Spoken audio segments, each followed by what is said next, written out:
All right, ladies and gentlemen, welcome to the Leadership Integrity Leadership class with Reverend Reginald Paul and myself, Miss Deanna M. Mitchell. You forgot your own name? Just for a second. Okay. Just for a second. Let me find out. I need to collect a check for you too. I just ask that you take care of the kids. Just take care of the kids. Just take care of the kids. He may need a check too. I don't know. But welcome to the Integrity Leadership class. Tonight we are finishing integrity, and ladies and gentlemen, next week we start friend or foe. I'm super excited to read this book. This is a new one that Mr. Antonio T. Smith Jr. has added into the curriculum for the integrity leadership class. I don't know why I keep flipping that. So the last 10 chapters are entitled Chapter 10, Eating Problems for Breakfast. Chapter 11, Getting Better All the Time. Chapter 12, When You're Small, You're Bigger. And Chapter 13, Where Did It Go? So Reverend Reginald Paul, how are you doing this evening? I'm just fine, waiting on you to start us off. All right. Well, eating problems for breakfast. So on page 172, it says, no problems, no profit. No problems, no profit.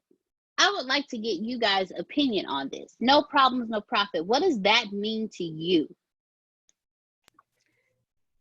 I'll start. Go ahead.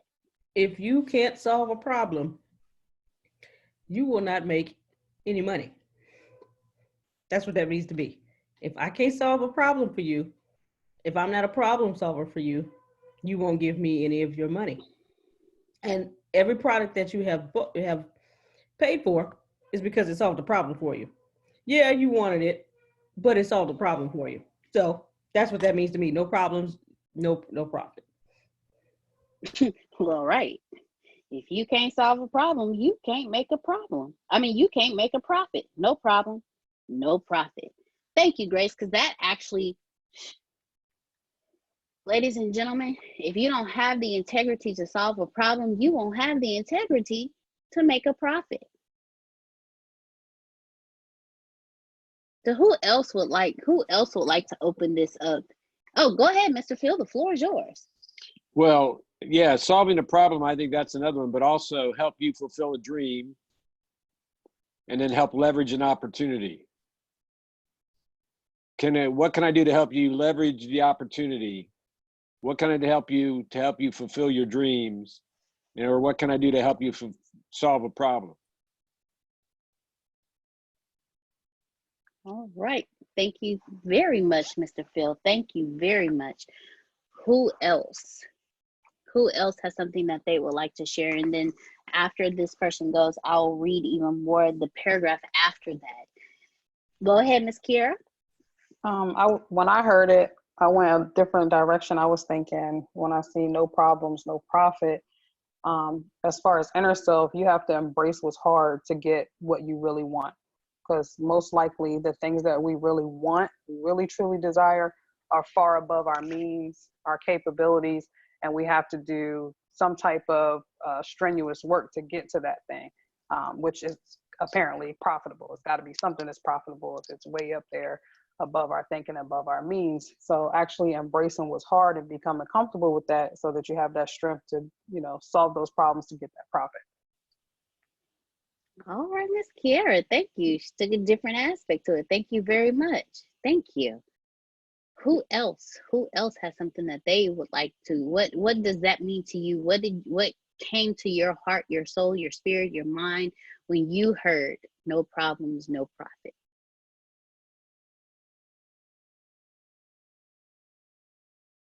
All right. Well, on this page, the paragraph. Oh, go ahead. Real quick. Yes, please. I guess before you get to the little paragraph, it talks about life is difficult. And he said, once we truly know that life is difficult, once we truly understand and accept it, then life is no longer difficult. And so what I do, on a daily basis, you gotta identify a lot of stuff. What I mean by a lot of stuff, we're talking about this particularly. You just gotta identify that it's every side. I don't care what cliche you use. It really don't matter to me. It's a negative or positive, multiply, divide, red, blue. Yeah, I said red and blue. And the other side of the pillar, the cooler side of the pillar, all that stuff. But you gotta know it's there. If you don't know it's there, then what happen to you, you're gonna act surprised, shocked, whatever you might act. But as long as you know it's there, it's gonna happen. At least you can be prepared for it. And that's what I talk about on Saturdays and Sundays. I mean Fridays and Saturdays. That's what I've been talking about for the past couple of weeks. Is knowing that trials gonna come and knowing that you gotta face them. So why you be surprised when you see a trial and you surprised that trial happened? Like we know it's gotta happen. It's going to happen. You just got to get prepared for it. It's just like a storm. We live in Galveston. We stay right in Galveston. And we have the opportunity sometimes ready for a hurricane that we see coming miles away. Now, I like that. I like the fact that we get a chance to see a storm coming miles away. But what really hits me the most is, okay, why can't we do life like that?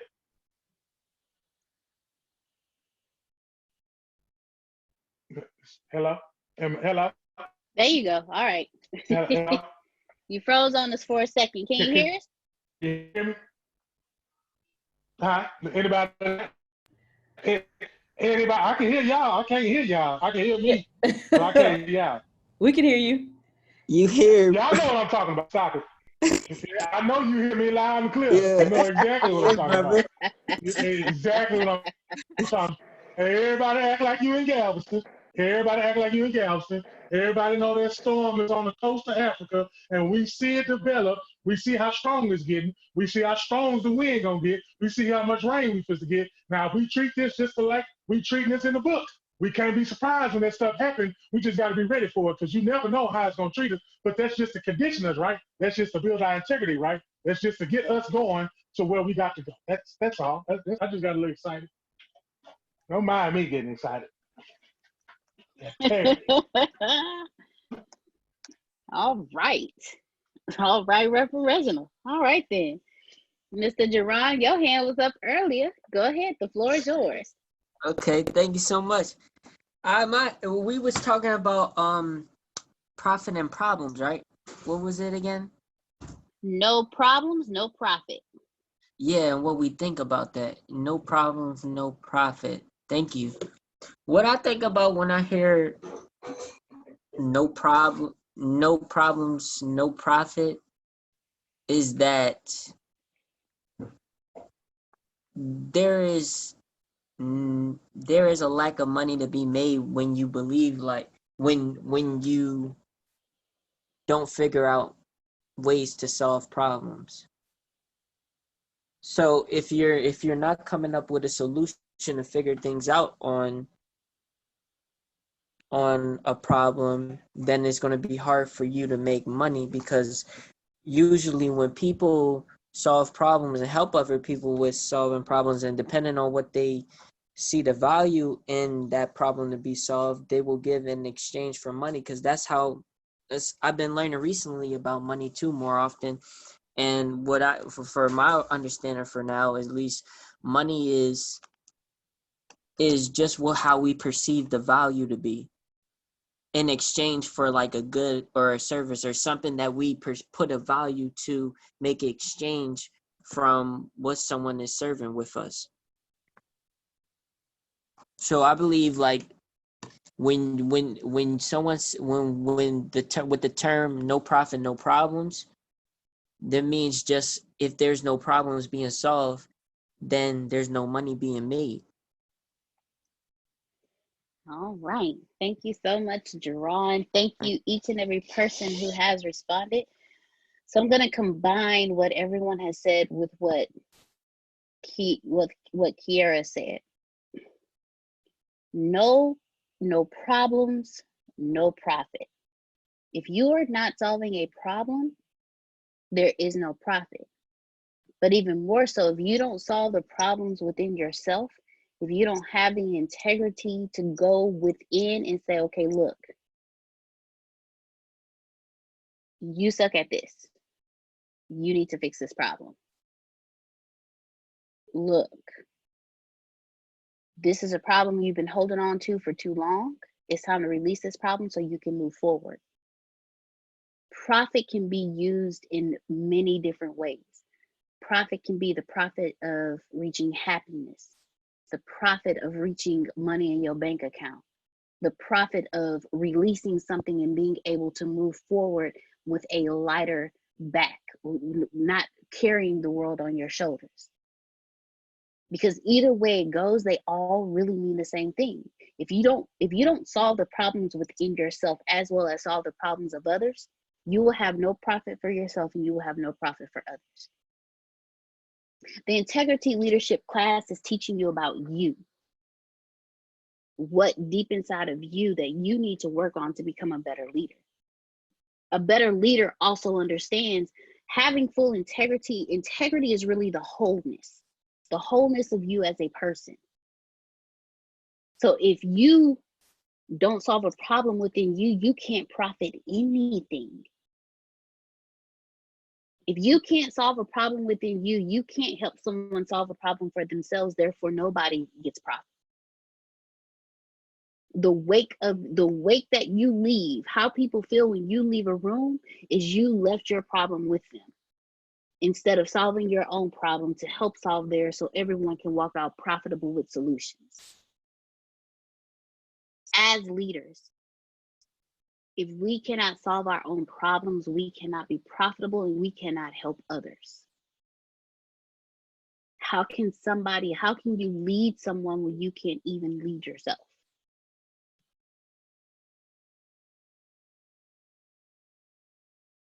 So Reverend Reginald Paul, I'm gonna go ahead and pass it over to you. What would you like to say that like that? You gonna say that like that and then pass to me? Because there's more to it than what you're saying. You can't just put a period or an exclamation point when you on a roll like that. You can't see you teaching us integrity on how to be a leader and to stand charge as a leader. Now, while you were leading the charge, you mean to tell me you're gonna put down your weapon in the middle of a fight, in the middle of fighting, put down your and stop fighting and give your sword to the next person? No, you get your sword up, young lady, and you continue to fight. Now, since you gave me the sword, I'll take it right now. But the next time you leave this army, you continue to fight with that sword. Now, let me take your sword and let me continue to attack.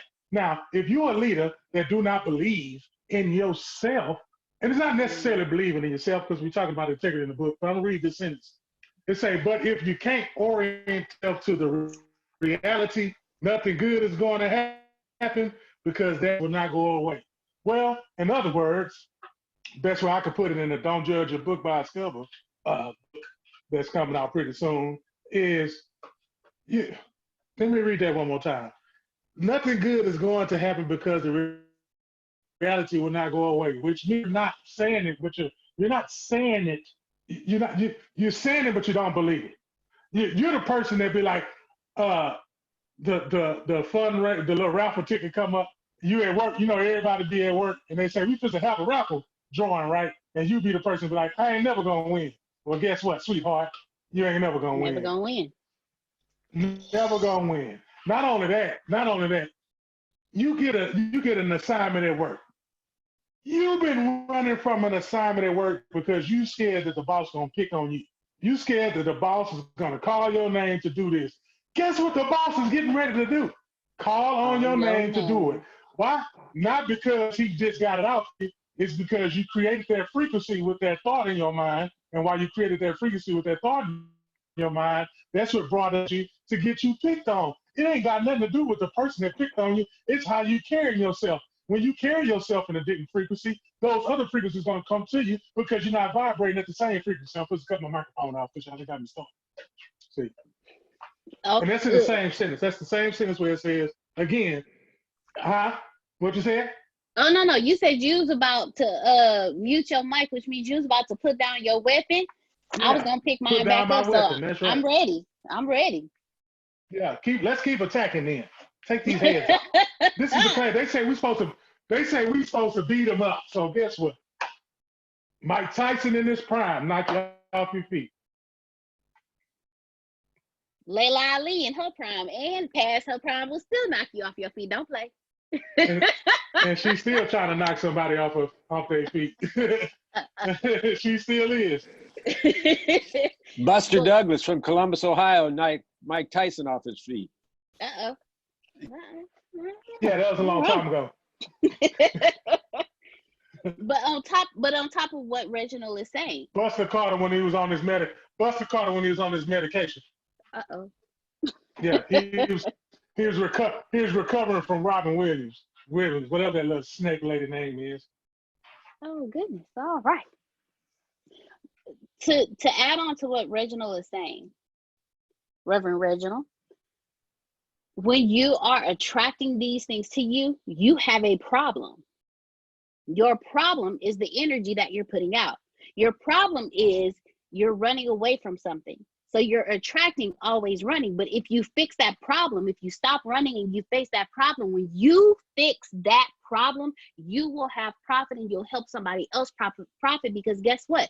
As leaders, we're supposed to go through, learn, fix our problems, and help somebody else. Because there's no point in you going through the struggle, going through the challenge, fixing it yourself, making it past the finish line on that particular obstacle, and don't reach back to help the next. That's what leaders do. So no problem, no profit is more than just no problem. If you're not fixing a problem, you're not making a profit in your pocket. If you're not fixing a problem, you're not making a profit in life. To get to where I'm at today, do you know how many problems that I had to fix? How many solutions I had to get to just to have a profit of being able to sit here and talk to you today? Do you know how many more problems you gotta have? Do you know that you're gonna have some more problems? Exactly. See, Because that's life. when you fix one problem, it's gonna be another problem. So don't think that when you fix that problem, that's it. Don't think that it's over with and you don't have no more problems. What they're saying is when you identify that it's a problem, because it said life is a problem, and I don't care how long your career is. I don't care how long, whatever it is that you're doing, it's gonna be a problem. How you handle that problem. How you handle each and every last one of those problems. Are you afraid to approach the problem? Are you getting over one problem and taking a break and hiding and going back, or are you just standing up getting ready to take another blow? I mean, it's all important in making profit. It's all important in profitable gain anyway. It's how well you can take a loss. I'm speaking from experience. It didn't matter what game it was. It's how well you perform after a loss. How well you got up off your feet after a loss.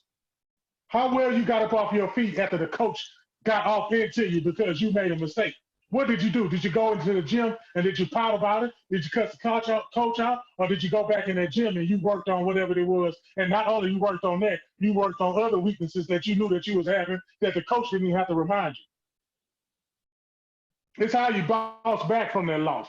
It's how you bounce back from it. Because I guarantee once you bounce back from it and you identify it, I guarantee later on in that same little gap that you took that L, that's where that gain is gonna come from. That's where the other profit just gonna land out there. You don't even gotta go work hard for it. We don't even have oh Lord. We don't even have to work hard for it.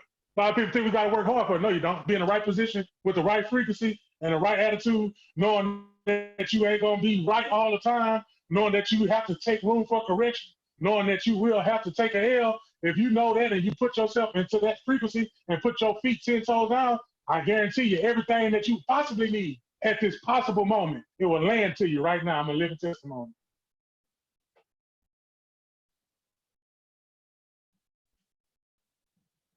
Very, very much so. Very much so. There's a reason why Antonio put the books in order how he did. Because like Reginald was just saying, first you have to understand that there are going to be ups and downs. That is life. Life is just like a heartbeat. Up, down, up, down, up, down. If you can't take the downs, your ups are going to be short-lived. Then we took you through the magic, showing you how the law of attraction, how what you vibrate at, what the frequency, we are all frequencies. Every single person has their own vibration. Your thoughts, imagine that your head is an antenna. You're putting out frequency modulation. You're putting out frequencies. What frequency are you putting out? The frequency you put out is going to attract what you're putting out there. Whether you are conscious of what you're putting out or not conscious of what you're putting out. So what comes back to you is actually who you are. So if you want to change what comes back to you, if you want to know what type of person you are, pay attention to what's coming at you. If you always have drama coming at you, you're a drama person. If you always have gossip coming at you, you are a gossip person. If you always have sadness coming at you, you are a sad person.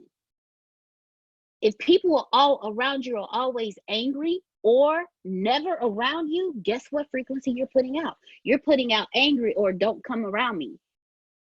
But then you're like, man, I don't know why this drama always comes to me. Girl, let me tell you about. That's who you are.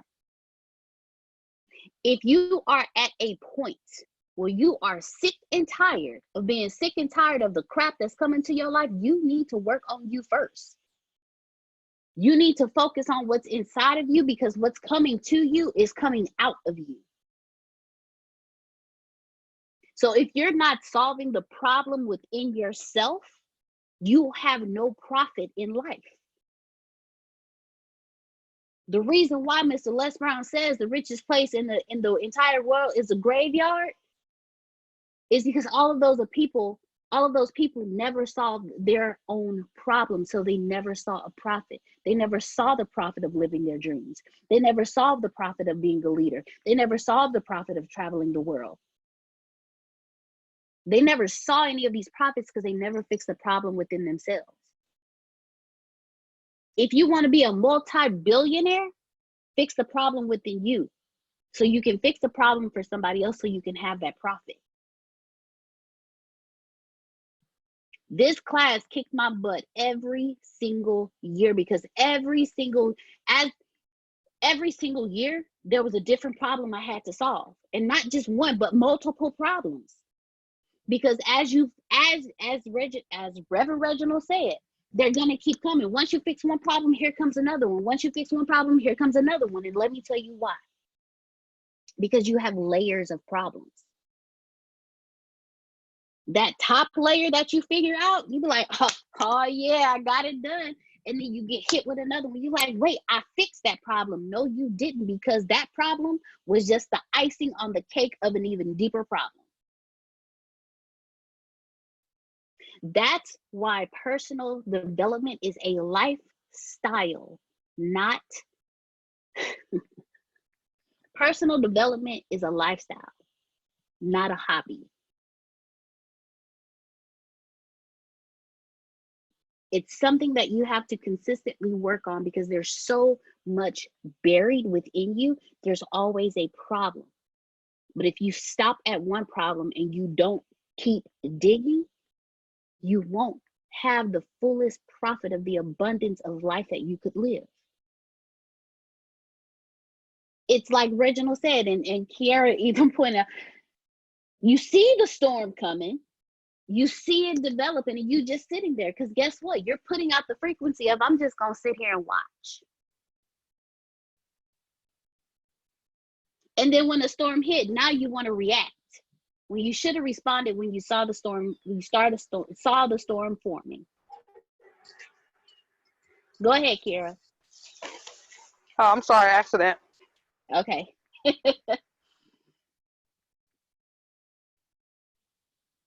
No problems, no profit.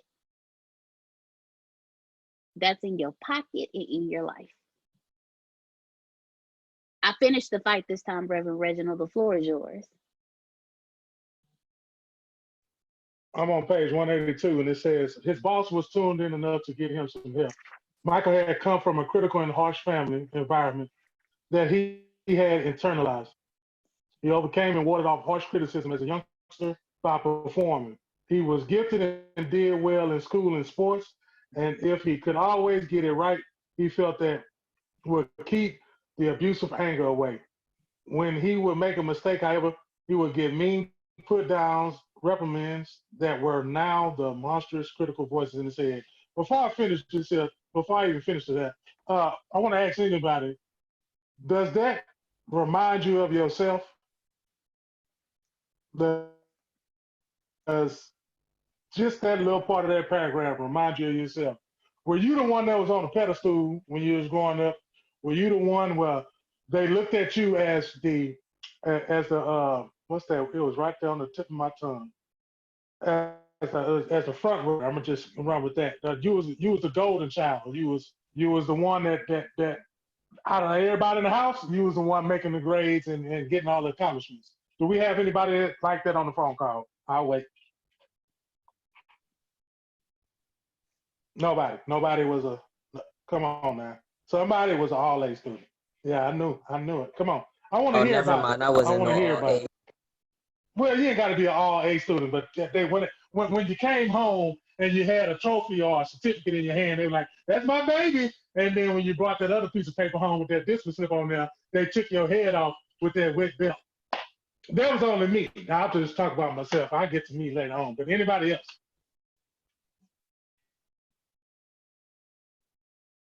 That was me. Yeah, I know, because I got, man. Anyway, I just want to hear from somebody else before I even get to speaking on that experience. I done went back to my, wet belt. Yeah. Well, I will say this. I wasn't a straight A student, but my neighborhood and the people did notice the difference between me and a lot of other children. So what I mean is maybe not in academics, but just in personality. They just seen a light in me that a lot of that it was just different from a lot of other people. And so I realized, like, even today, like, they weren't just saying that to say it, but they were saying it because all this time I've been directed, all this time I've been protected, all this time I've been guided, and still am today. And it's been just signs to me. It's been signs, and it was love.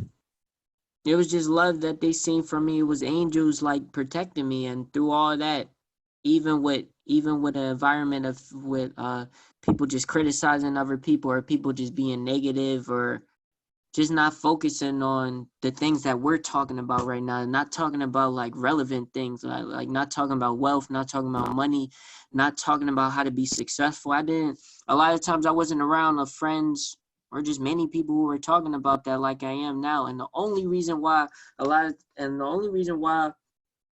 I'm around that now is, again, you do have to shift your focus and the way your mentality is. But the only way you got to do that is just by knowing that a lot of times you've been lied to about certain things, and you just really got to retrain your mind after that. So I know I went off topic a little bit, but that's just where my spirit was led at. You did what you were supposed to do, so you perfectly okay. Mm-hmm. Anybody else?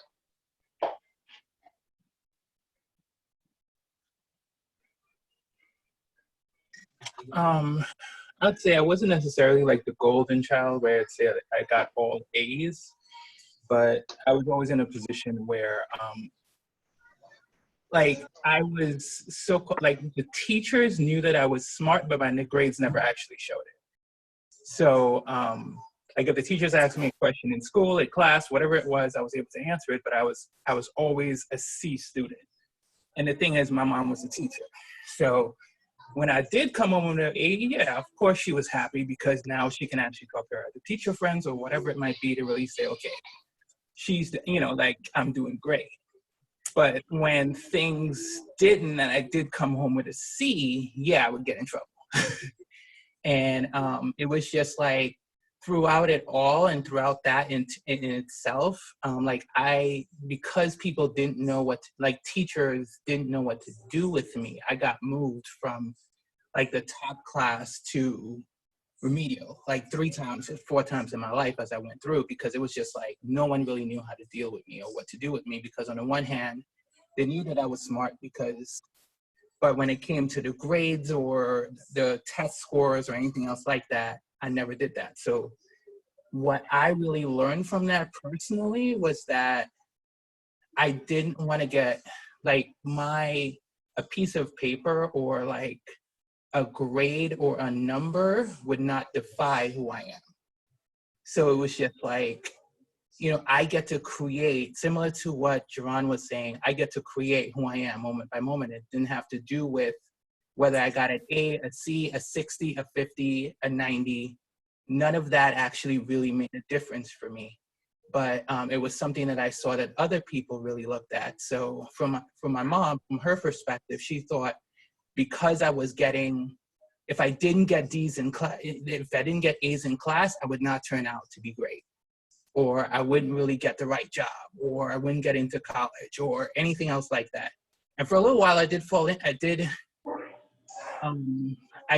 actually feed into that, to the point where in high school, my last year at high school, one of my college, I guess it's the counselor, he literally told me, like, you should not graduate, like you should not really apply for any colleges because you're not going to make it into it because of my grades. Now, it did turn out that I did get into a few, and I just didn't even want to look to open up any of the acceptance letters because I felt like they didn't want me anyway. It was all rejected. But things turned out, like I actually went to college, I graduated college. I actually became one of the first people in my graduating class to actually get a job outside, like before I even completed college. And that was an accomplishment for me. And ever since then, I've just had a career in the same position. And it's myself, and it's just literally myself and a few other people from my graduating class that actually kept that up. So for myself, it was just like, I didn't have to, my grades, my numbers, whatever people use to try to justify me, I had to kind of silence that and really say, who do I want to be? And really be able to live that way. So that's what I wanted to share. Thank you, guys. Wow, thank you, Corey. Thank you so much for sharing. Thank you so much. Talisha said she wasn't allowed to bring nothing lower than a B. So if she made an F, she would change it before she reached home. Yeah, and she really got in trouble. A B for me was a you can do better. For me to bring home a B was you can do better. To bring home a C was like I brought home an F. But straight A's, praise and worship. Praise and worship. I was the kid who I didn't have to study. It literally just came to me naturally. And because of that, if I did struggle in any shape, form, or fashion, it was my fault. You know, you weren't paying attention. You didn't do it right. And I literally got to a point where my senior year, I was like, I ain't doing nothing. I ain't doing nothing. Like, I just got to that point. It was like, you know what? I've been doing everything you told me to do my whole life. Guess what? On this day, of this year, I'm gonna do whatever I want when I want to do it, how I want to do it. I got a car, I got a job, I got my own check. Not mind y'all, I'm 17, so I'm thinking I'm really doing something. I got to that point. I was like, nah, whatever. But I was that kid in school. I was that kid who I played basketball, I played volleyball, I played tennis, I was on the swim team. My goodness. That was me, captain of the volleyball team. I tried out for softball, would have made it, but my attitude kept me out. I was in karate. Like, I was that kid. I played piano for years, won awards, was in plays. Like, I was that kid. But if I brought home a B, oh, we had a problem. We had a whole problem. And then when it came to what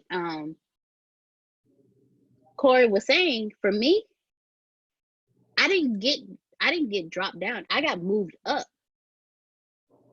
And it started for me in elementary school. It started with what was called the Gifted and Talented Education Program, where once a week I got shipped off to the administrative building for a special class of like about 15 people.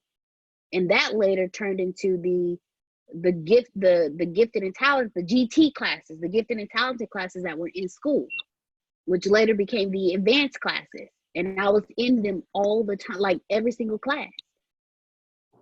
So I was that kid. I was that kid. And Miss Dr. Trask, you unmuted your mic. So if you want to go ahead, the floor is yours. And then after Dr. Trask, Jerome, the floor is yours because you unmuted your mic as well.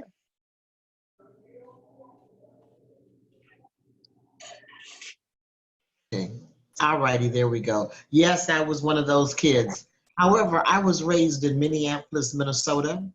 And so in the 60s, some of y'all know about it, some of you don't. It was acid and mescaline and THC and the drugs and the hippies and all of this. Well, I had a brother 8 years older than myself, and my sister was 4 years older. So I was introduced to an awful lot of things having an older brother. And school was never a problem. It was never an object. It was just always, I've always stayed after school to do the board with the teachers. I was the teacher's pet. Well, you have to understand too, I was the only African-American student in my class also at the school that I was at that time. So, you know, learning and having that knowledge, my dad being in the school system, my mom working for federal government and all of that, that was something that we were proud to be able to bring home straight A's or A's and B's. C in math was one of mine. I need grace probably to this day. But it was just something because we were rewarded. And, you know, it was like I knew I was coming up into the age of high school. So we had summer school, which I don't know about the summer schools today. We took summer school to get extra credits so that we would have, if we needed 117 credits to graduate by the time you were in the 12th grade or to graduate from the 12th grade, you could go to summer school. Well, because I was involved in the other side with the smoking of the weed and the acid, the mescaline, drinking and all of that, all the kids was at school. So I was at school with all the kids. And so selling became something that I did. So when they were graduating from 12th grade, I was in San Francisco, California, graduation night. That's where I was because I had enough credits. 12th grade, I only had one. We had a store in our school. And at 7:30 to 8:30, I ran the school, the store that was inside the school. 8:30, I was through. I didn't have to be to work at Sears until like noon. So I had all of that time. So yes, and being that child and being the baby, that was what kind of was, it was a responsibility that I put on myself because I knew when I got of that age, Dad was going to get me a car. There was no questions about it. And so that's what happened. But to be able to have other people, and I see other people today, the way the school systems are, or parenting and school, it's nothing like it was you know, back then in the 70s and 60s, 70s, and the 80s. What they did then, you knew you were going on to college. You knew that you were going on and doing this. Where now it's, if you want to go, you go. There's the trade schools, and we had the trade schools there, but it was just something that looked great at it. And then when we go to church on Sunday, pastor would always want to know about the kids and the grades. Well, it was always nice to be able to say, I got all A's, you know, and so that was just something growing up, and I'm seeing the children today where they don't have that same issue, that same thought pattern as far as school goes. And that's just a big change that I see. So about no problem, no profit, if you're not answering or you don't have the solution, what is it? If you have the solution to somebody's problem, you'll never be without. If you have that solution, if you're that ram in the bush, you're always going to have. All right, Dr. Sugar Trash. If you're the ram in the bush, all right. Romy Ron, the floor is yours, sir. Well, I was relating to Mr. Jerron's comment because he sounded like what I had went through when I was growing up. So I know now one of the reasons why I like him so much, because I came from a very large family. There were 8 of us that grew up in the house. There were more kids, but 8 of us grew up in one house. Parents were big on education. And because I was the kid in the house that always got the best grades, I didn't have a problem with my parents. I had a problem with my brothers and sisters because I always got A's and B's, and they didn't. So guess who got beat up because I did so well? Because they would always say, "Why can't y'all be like Jerome?" And I'm like, "Leave me alone. I'm just trying to get an education." And Gerard, I was lied to too. And because I was a smart student and did well in school, nobody paid attention to me because I wasn't disruptive, because my parents would tear me up if I was disruptive in school.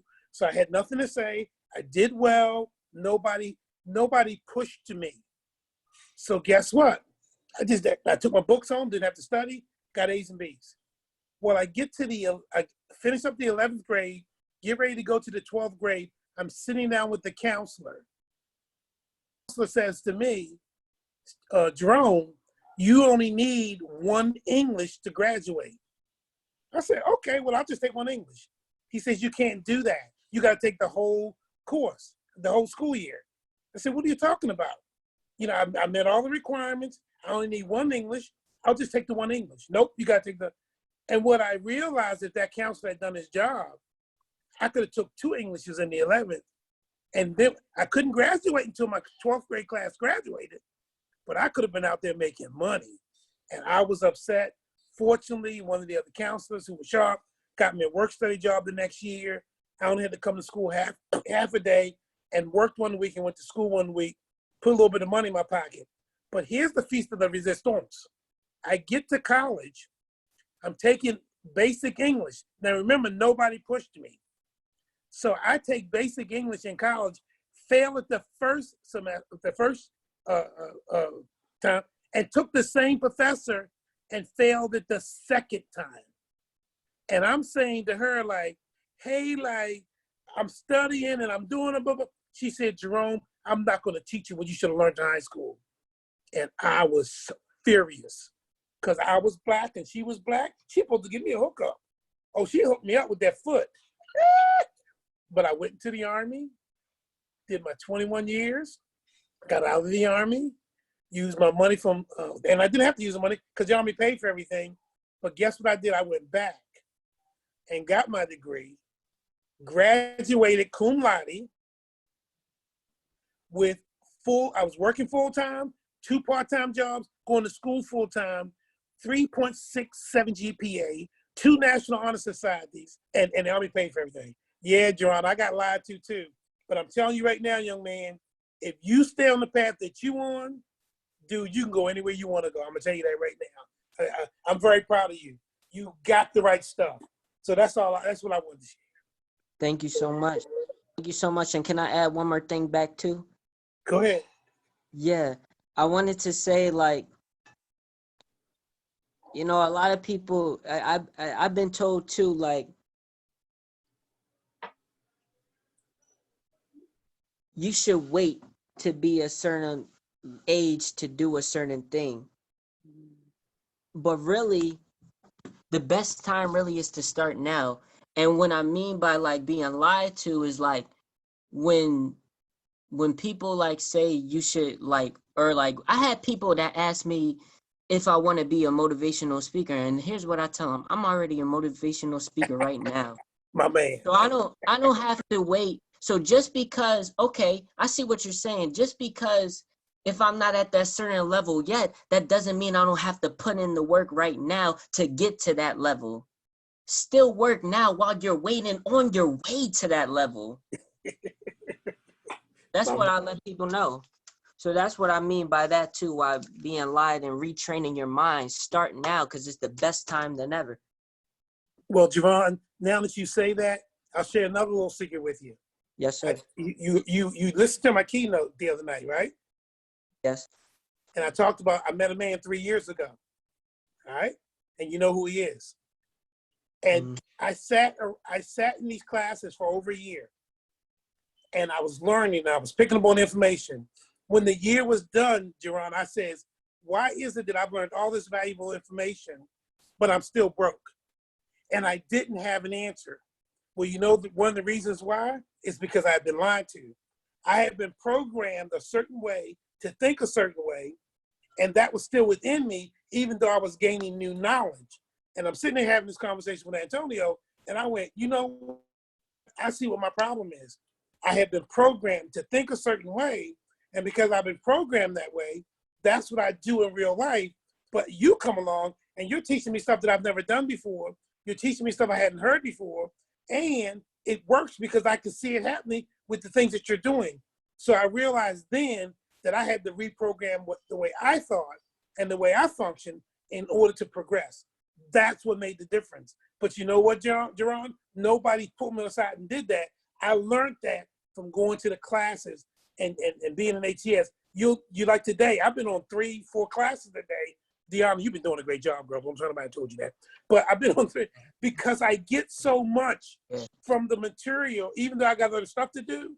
If I can get on a call, if I can be, I'm here because I know there's so much value that, and guess what? I don't have to go in my pocket and pull out the money. I'm actually part of it. So I'm absorbing it. It's in my brain, and then I can go out and act on it. So you're on the right track, young man. You're on the right track. Oh, Thank you so much. Yep. Thank you, Jerron. Thank you, Jerome. Thank you, Dr. Trask. Thank each and every one of you. Reverend Reginald. J&J Enterprises. See y'all working together, J&J Enterprises, spreading that love and that knowledge to each other. Dr. Sugar Trash over there, giving it to us like we need it. Everybody give yourself a round of applause. Just love yourself today. If you ain't loved yourself in a while, love yourself. Reggie? It's a beautiful day to love yourself. Yes. Reggie? Yes. The reason I interrupted you is because when you were talking earlier, my wife was listening, and I was telling her that this dude is an awesome dude. And she said, yeah, really? I said, one day I was having some issues, and I'm talking to Grace. And I said, I've never met this man. I never talked to him. And he said to Grace, can I speak to him? And she said, sure. Hey, Jerome, Reggie wants to talk to you. And I told my wife, I said, he wanted to talk to me because he wanted to pour into me. He wanted to bless me. He wanted to give me something that could help me.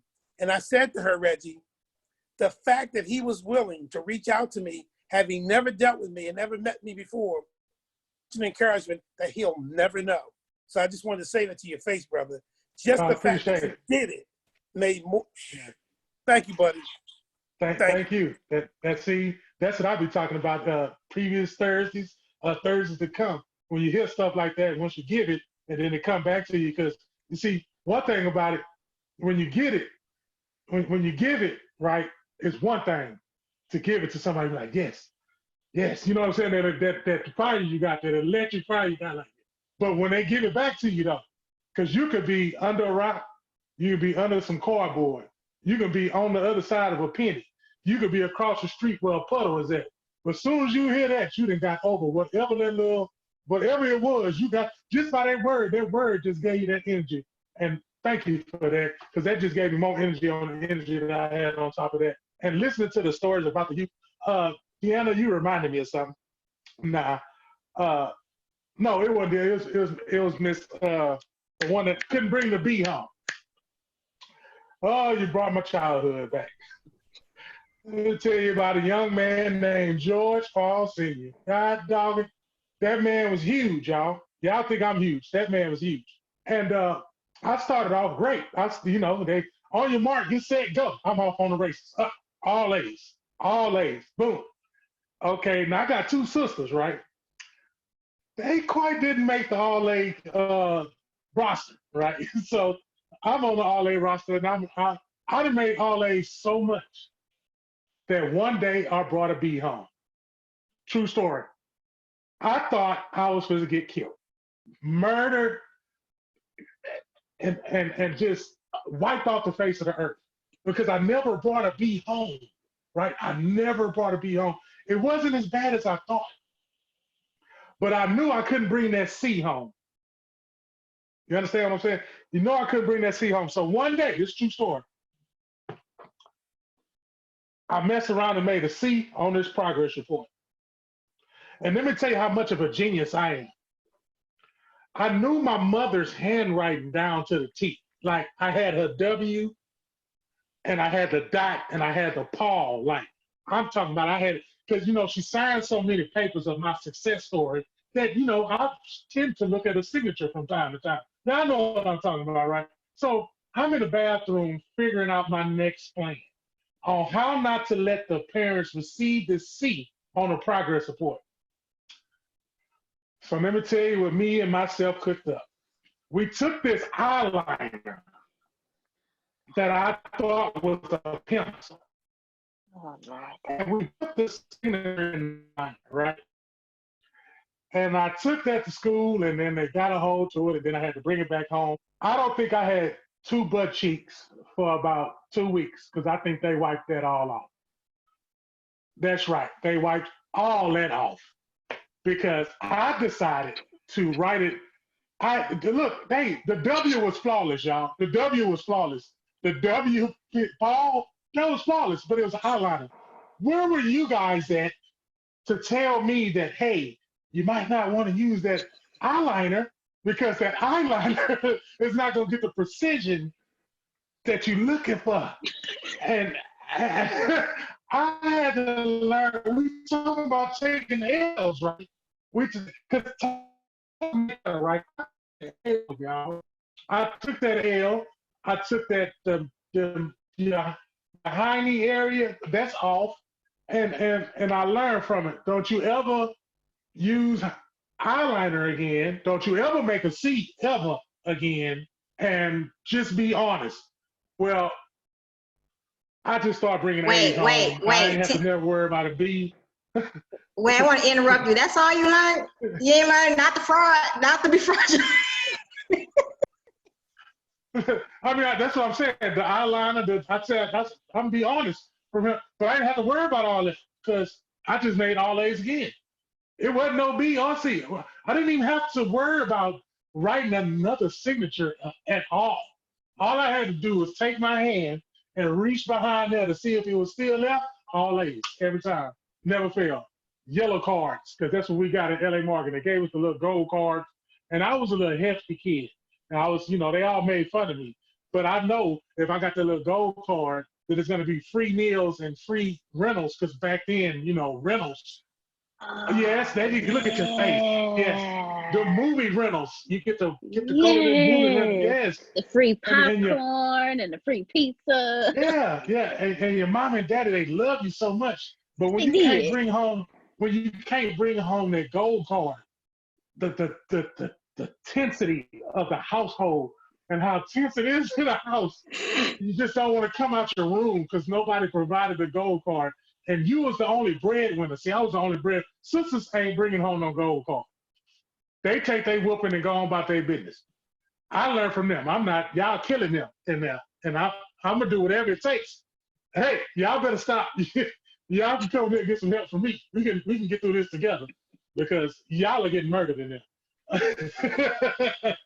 But all it did was like throughout my whole life, that's how I've been successful. So taking an L, like let's say I failed. You know what I'm saying? Like the young man in the book, he started hearing voices in his head, like the voices start coming back. They start coming back to him by the people that was putting him down and making him feel like he was less than because he finally failed. See, and that's traumatizing, man. I mean, I didn't have that trauma. I didn't have that trauma because I learned from my L.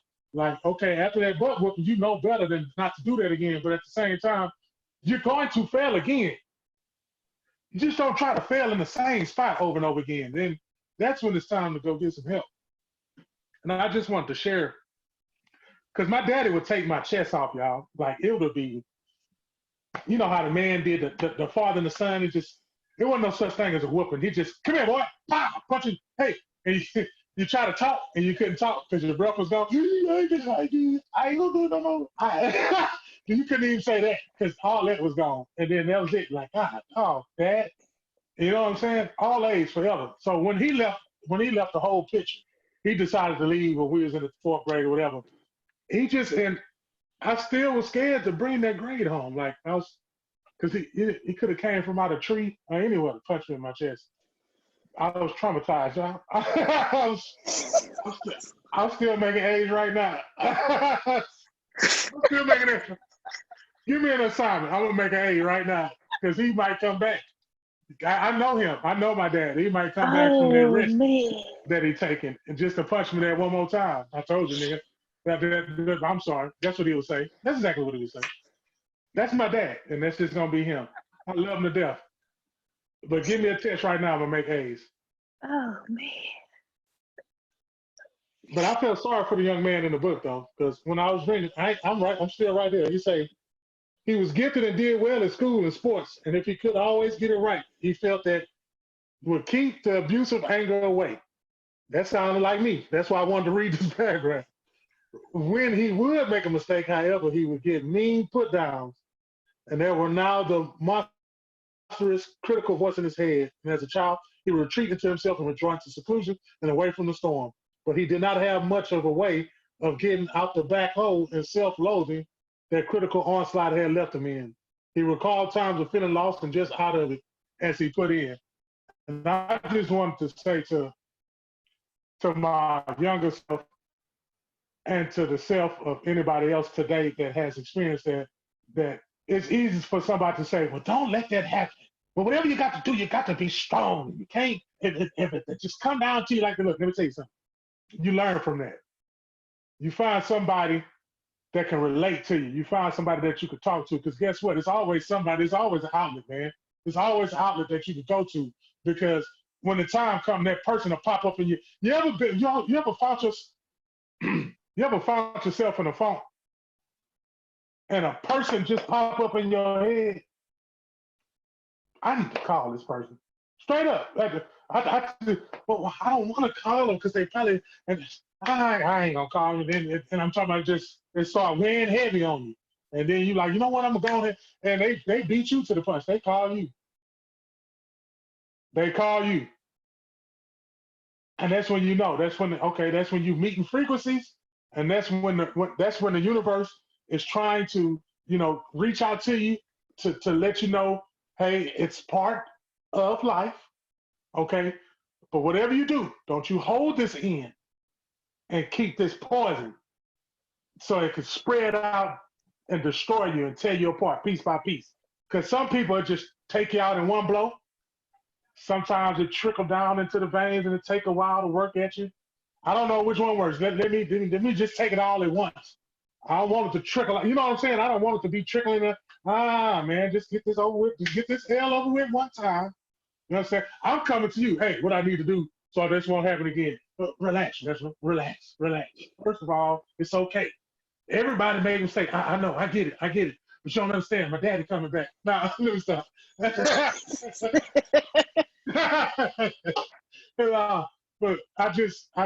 I know. Again, we got up on these Thursdays, and again, don't be surprised you get a call from me. That's right. looking for that good old, hey man, hey, yeah, I sure did make a beat. And I'm calling you today to let me know. As long as you don't punch me in my chest, you can give me a hand. Amen. Amen. Amen. Oh man, sir. The caving in of the chest. I didn't get the caving in of the chest, but Yeah, all the way. it was a few days I couldn't sit. Yeah, it was a few days I couldn't sit. Whew.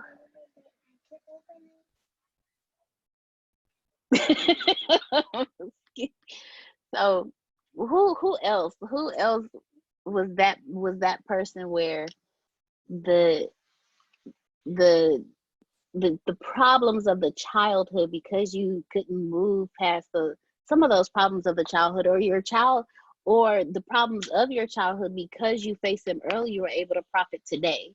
Who else is this guy in the story? Who else is this gentleman on page 182?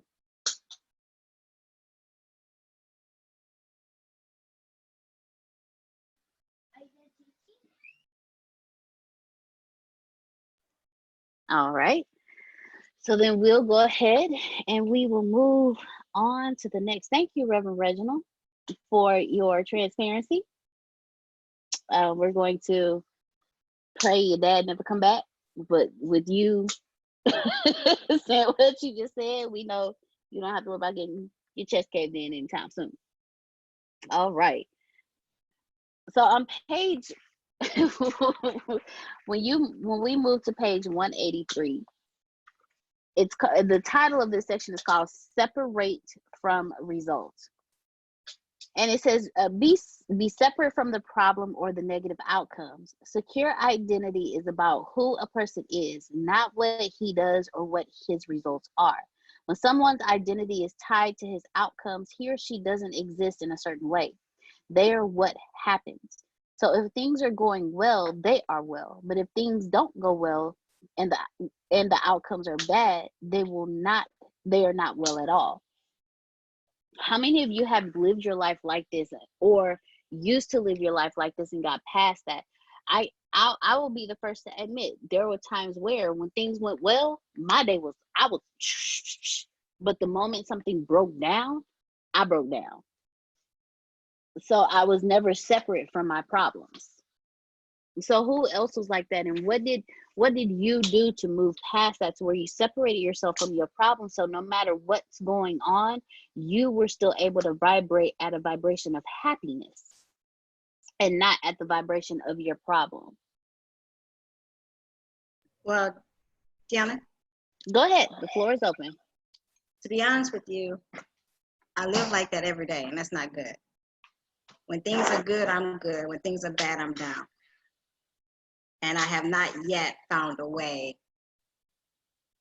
to get past that.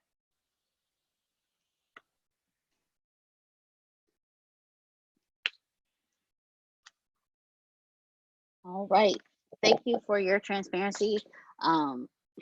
One of the things that I have learned from Antonio, and actually what Reginald has been saying, it's a matter of reacting and responding, but it's something that you have to choose. Now, don't get it twisted. I still have my moments where I will be having an amazing day, and something happens and I react to that and it shifts my entire day. But when I live in a constant state of deciding to be happy, no matter what hits me, I'm still happy. It's the process of not reacting to life, but responding to the problem, separating yourself from that problem. And it takes practice, because again, you have to understand your vibration is what's attracting it to you. Like, you are literally, law of attraction is real. You are creating who you are and what's coming to you. Like I was saying earlier, your head is an antenna. You're putting out vibes, and what you're putting out is coming back. What you have to do is, like we said earlier, no problem, no profit. Release the problem. And again, it is not easy because you have to keep digging deep. Like, you have to keep digging to get there. It's not easy at all.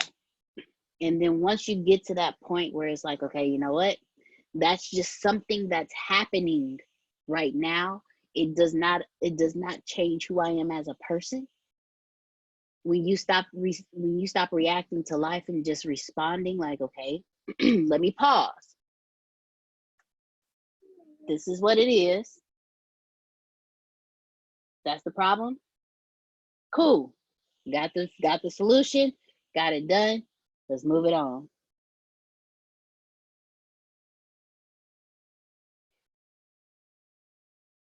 So you have to don't go with the mood of the day. If something bad happens, don't stay in that. Whatever you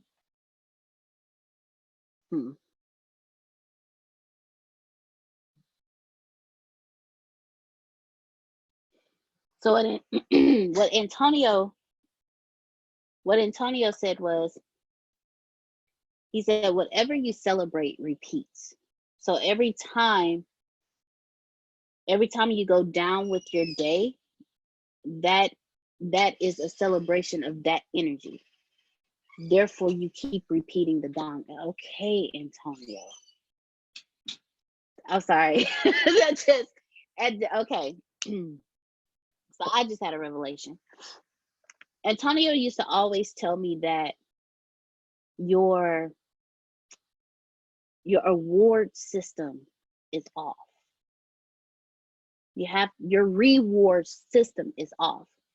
Anytime you have a bad day and you go with that, you're rewarding yourself, so it keeps repeating itself. For me, it was a hero complex. It was being the hero for my son. So I was celebrating being a hero for my son, but when I did not see where I could be a hero, I would create a problem for my son just so I can go fix it, so I can be the hero. And I rewarded myself with being the hero. So I kept repeating that cycle over and over again. I'm realizing that, Mr. Smith. I'm realizing that. So you have to figure out, what is it about following the energy of the day and not responding and separating yourself from your problem that rewards you. You have to change your reward system, because once you change your reward system, things will change for you. It took me a while to see that. And when Antonio pointed out to me that you're hurting your son, like, I literally had to sit there and watch my son cry from a problem that I created just so I could be the hero. And Antonio would not allow me to be the hero that day. So I literally had to sit there and watch that. When you see the pain that you cause with whatever it is that you keep repeating because you keep rewarding yourself, you have to change your reward system. When you get to that tired level, Talisha, when you get tired of always going down with your day, something's going to click and you're going to be like, I'm tired of this. And you're going to start to see it differently. I got tired of creating problems just to be the hero for my son, because I saw the effect it was having on my son.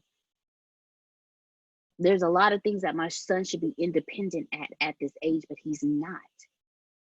Because I kept creating a situation where I had to be the hero. I had to fly in and save him. Oh, you can't open that bottle, let mommy do it for you. Oh, you can't do this, let mommy do it for you. I was taking away his confidence in himself. I was weakening him. And the more and more I started realizing that, the more and more Antonio started showing me that, I was like, I'm tired of this. My son is a little boy, not a little girl. He should be able to do certain things on his own. And what hit me even more was when I sat back and I watched him without interfering. The things that I would jump in to call myself being a hero for, he actually knew how to do. And to see that let me know even more you are actually crippling your son. So Talisha, what part of yourself or even your daughter are you crippling by going down with your day?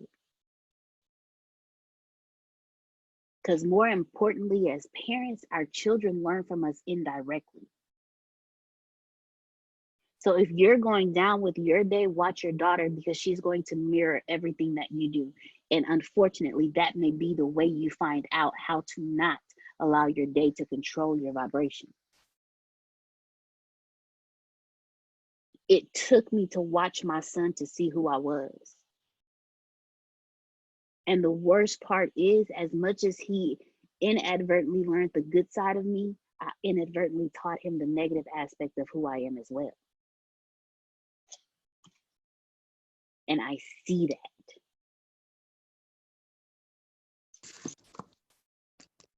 Miss Kiara, I saw your hand go up, and then after Kiara, Jerome, you're up next, and then Jerron, I saw you unmuted your mic. So Kiara, Jerome, Jerron. Deanna, can you repeat at the beginning? You said Antonio said something about the rewards. What was that you said? So along, Antonio said, whatever you celebrate, you repeat. So every time you go down with your day, that is a celebration of that particular energy. So yeah, I just needed that part because I started thinking and then it was on me to say something. I'll be 33 in 3 weeks, and it'll be my 3rd birthday. So I really feel like I've been alive for 3 years. And that is so relevant, what he says, whatever you celebrate, you repeat. I experienced so much trauma. It was replaying every single day of my life, whether it was in conversation that I was having with individuals, my perspectives, the way I seen things. I literally, last year, my job paid for me to go to counseling. I always wanted to go to therapy. I always said before I became a therapist, I want to go see a therapist to see if this is what I'm supposed to be doing and what they do. And I actually took 3 sessions and I went over my whole life to solidify what had happened. Once I solidified what had happened, I was able to highlight. I did my own therapy to myself. The therapist started crying. I didn't know what. I was like, this is not good for our field. But I just think my story is just that. It's a lot. But I had to solidify what had happened in my past. And what I mean as solidify, you put it all together and you make it just that.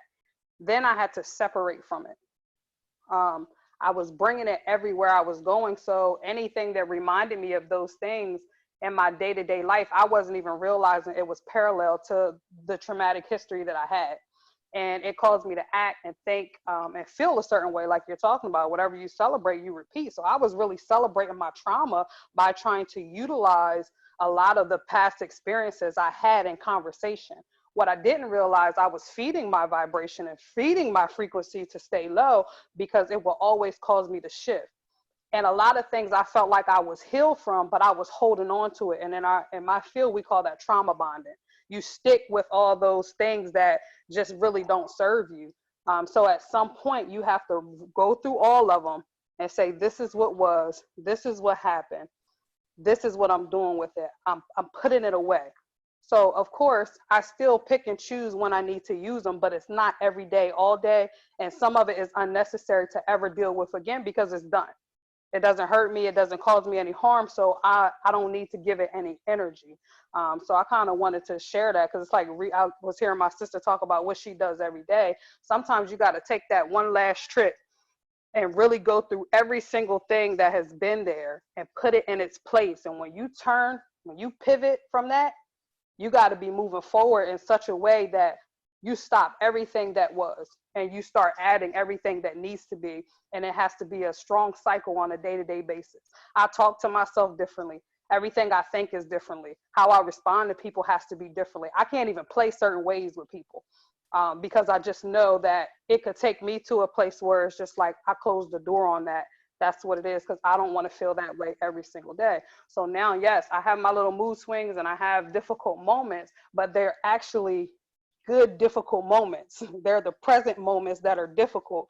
They are not, and they're no longer attached to anything that was. So then I take them for what they are, and I decide how I want to feel. That's the most powerful thing I've ever gained in my life, to be able to make a decision to say, I'm happy. I just showed a client that yesterday. I just pulled up I said, be quiet. I pulled up my calendar. I said, what does the calendar say on the front of it? It said, be happy. So be happy if you want to be happy.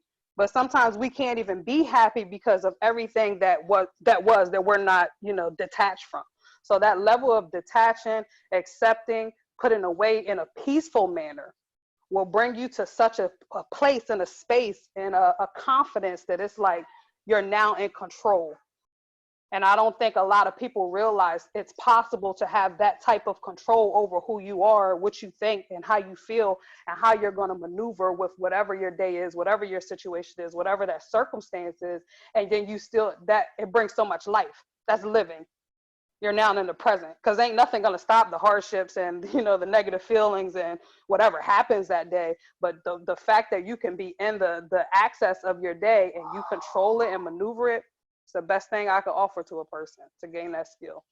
But it all starts from making sure you look back on everything that has been, what was, how it affected me, how I affected someone else, what I'm doing, that self-awareness, and then you're in control.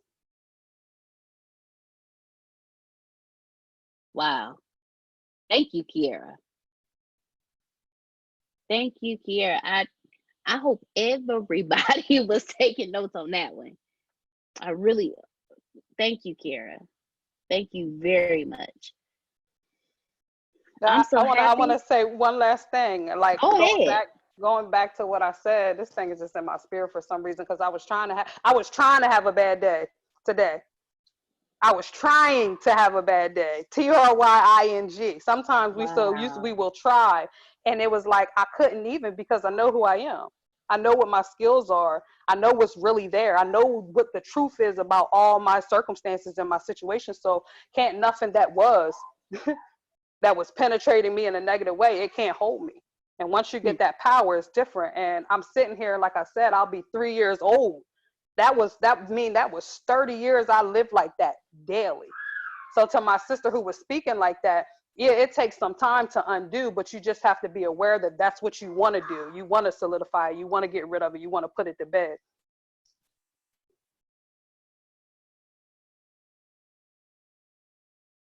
Let's go. Thank you, Gerard. Let's go. Amen. Yes, ma'am. You need to stay in that energy. Yeah. Yes. Come on, Kiera. Man, I feel like I just want to get up and go run. Jerome, go ahead. And after Jerome, I think it was Jerron. I can't remember now, but I know it was Jerome. Go ahead. Kiera, thank you for what you shared. That was very, very powerful. And what the reason it's such a blessing is what I wanted to comment on was not for Talisha, but for Deanna, pertaining to what she said to Talisha. Because, man, when you said what you said, first of all, Deanna, I saw you struggling to share with Talisha what was within you. I saw the struggle, and you didn't give up, and you stayed in there, and you found it, and then you delivered it. Did you hear me, girl? You delivered it. Now, let me share something else with you, because see, you don't know this one, all right? Because of the fact that my wife was fixing, my sister was fixing filleted fish for dinner, you can't eat hot fish cold. So I done had these classes all. You've been in charge, and you've been doing a phenomenal job, but I had to go get my fish. Hello, priorities, all right? So I turned on my computer, and I took my cell phone with me downstairs, turned off the microphones, and turned off the cameras, and I ate my fish. Oh, it was bumping. Once I finished, I turned on the list, the sound to listen, and my wife saw the cell phone. And I said, oh, this is down there with Antonio. She said, well, who's that? Oh, I say, that's Deanna. I say, she is fantastic. She's amazing. I say, as a matter of fact, let me tell you how good she is. She's so good. 3 years ago when I met her, she couldn't do what she's doing right now. She's doing fantastic. Now check this out, Deanna. And this is based on what you were saying to her. When you were watching your son, that person that you love dearly, and that your actions and how you were dealing with yourself were literally destroying and hurting him, you knew you had to do something because taking care of him was bigger than hurting you. And that's exactly what you did. And that's what you shared with Talisha. She's got to find something bigger than her to take care of in this situation so that she can stop doing to herself what she's doing. And I commend you for that. Thank you so much for sharing that. So that's what I wanted to say. I'm shut up. Thank you. Thank you very much. Wow. I didn't know it was that obvious. That's heat. Oh, I thank you, Jerome. I did not know it was that obvious because I really was trying to figure it out, and I was like, man. And because I've spoken to Talisha before years ago. Me and her have been communicating on and off for years, and I told her once upon a time. I told her, I said, Talisha, me and you are the same person. Oh my gosh, that came to my head. The same thing that you're about to say came to my head. I promise you, we're the same person. So a lot of things that she tells me, I tell her, look, everything that I've learned about from my personal growth, I share with her. And what I'm attempting to do is not have her struggle as hard as I did. When I tell you Antonio had to chop my head off on a consistent basis,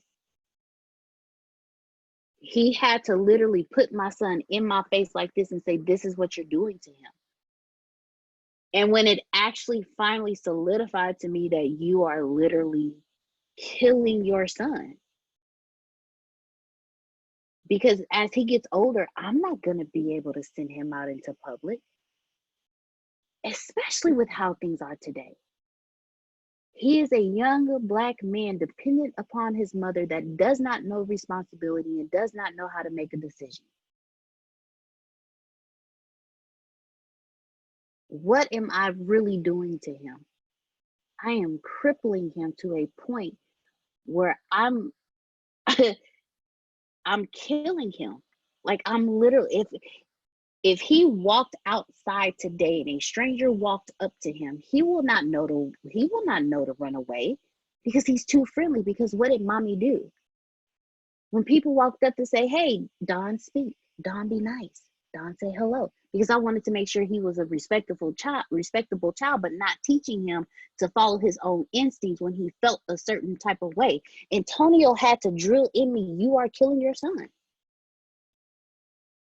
You are raising a child who's going to grow up into a man who's going to depend on a woman to take care of him. What woman wants a man like that? A man that can't make decisions, a man that can't take care of himself.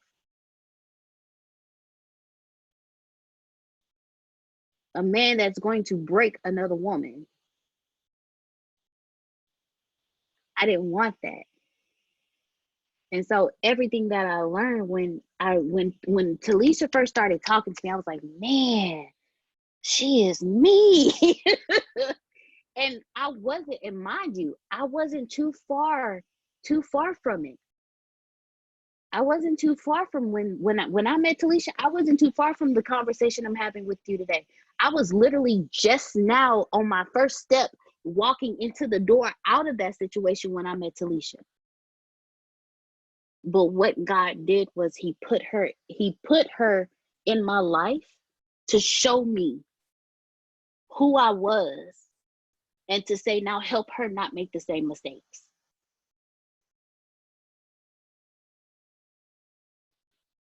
So every time she talks to me, I see.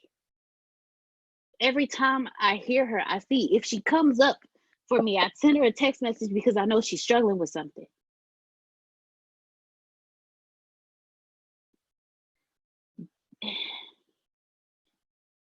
It also showed me that I still needed to work on my own integrity and my own character. Because how can I lead someone out of something and I still haven't gotten out of it myself? I haven't had the integrity and the character to move out of something that's killing me.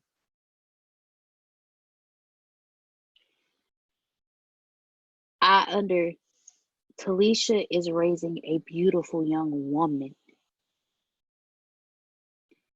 I am raising a wonderful young man. But that young woman she's raising is watching everything her mother does. I remember growing up watching everything my mother did. I even told my mom, there's a lot of things that we learned. There's a lot of things that you thought we didn't know that we knew. I knew when you were struggling. I knew when you were hurting. I saw how you thought about yourself. I remember the conversations I had with my mother. I remember telling my mother, Mom, you should wear this dress. This is beautiful. And she's like, no, it doesn't fit right. So guess what I started doing as I got older? When someone said, I love that dress on you, it doesn't fit right. So I take it off and put it up and put on something that is a little bit bigger. It's the things that we teach our children that they don't see.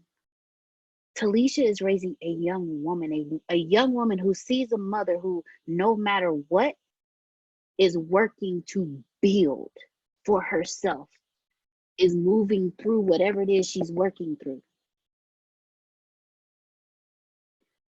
My son only knows a mom who's a businesswoman, but at the same time, he also sees a mom who's working through herself to be better. There was a point in time, and this is the first time that it really stuck to me what our children see. As a team, we woke up every morning at 4:30 and went and worked out. For those of us who were far away, we would video chat with them, or we would call them and have them on speaker. My son used to come out there with me when I had him. One day I was doing something. He's like, Mommy, look. And he got down and started doing push-ups. He was like 3.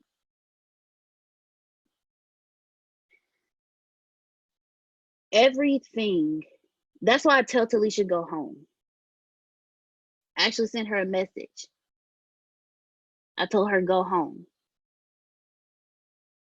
Because it took me to go home to see who I was. It took me to go home to see what I needed to change. If you ask, it will be answered. Antonio said, everyone should hear Kiara loud and clear. Kiara understands she spent 30 years in the same level of awareness. This is the most powerful revelation of ATS 2020. When I met Antonio, I was at the same, actually, I believe I got worse from the day I met him to the day that I called and said, Antonio, I can't do this anymore. I got worse. Because by that time I had a kid, so I had started the cycle over. And there was something else somebody else says, like you don't live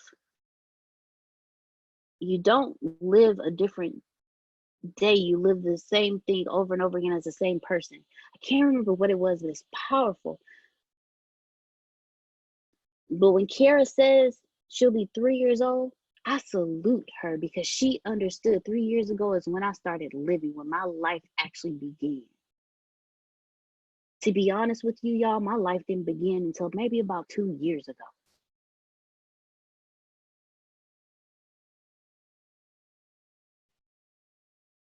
You have to, no problems, no profit. If you can't dig deep enough to say this is a problem for me, you will never see profit. Period. In life and living is a profit.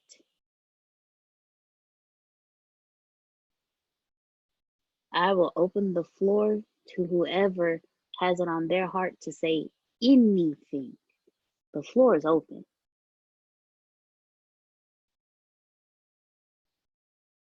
Tuh. Kiara asks, what does it profit you to not go on through it? Jerron, go ahead. I see you unmuted your mic. That's deep. Wow. So many powerful things said. And I just want to leave this too, is that when we do feel bad, just like how you mentioned to Miss Talisha earlier about things, you're here. You're here at ATS. And when I feel like that I'm not growing, I reflect my purpose and I reflect my perspective, or when I feel like it gets tougher on me with things, I reflect my perspective back on I'm not even at my final form yet, right? I'm still growing, I'm still learning, I'm still developing. And how do I know that? Because I'm amongst other people who are already at a level higher than me. So that's already giving me hope and faith.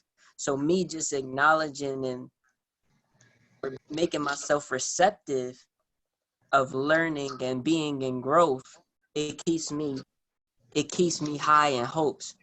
And what Antonio was showing us in the video earlier for the One Business Away challenge, it was about the circle that you're in with if you're the poorest, if you're like you shouldn't want to be the strongest person in your circle, you should want to be like the poorest person or the one that needs to learn the most. And I feel like I'm that person in here, really. I really feel like I'm one of those people in here. So just acknowledging that and knowing that it's people higher than me and I'm about to get to that level too by learning underneath them is just one of the greatest feelings and one of the most humbling feelings. So how I keep my perspective is that I know I'm not the best, but I'm learning to be the best that I can be for my own benefit. I'm learning how to be the best me than I was from yesterday. So just know, always acknowledge that you here, the fact that you made it here through a rough day, through a tough time, you are here amongst people who are learning it and figuring out more things and figuring out more issues to their life and figuring out how they can do better off of what they're already doing great with in their life. You're here and you're making it through.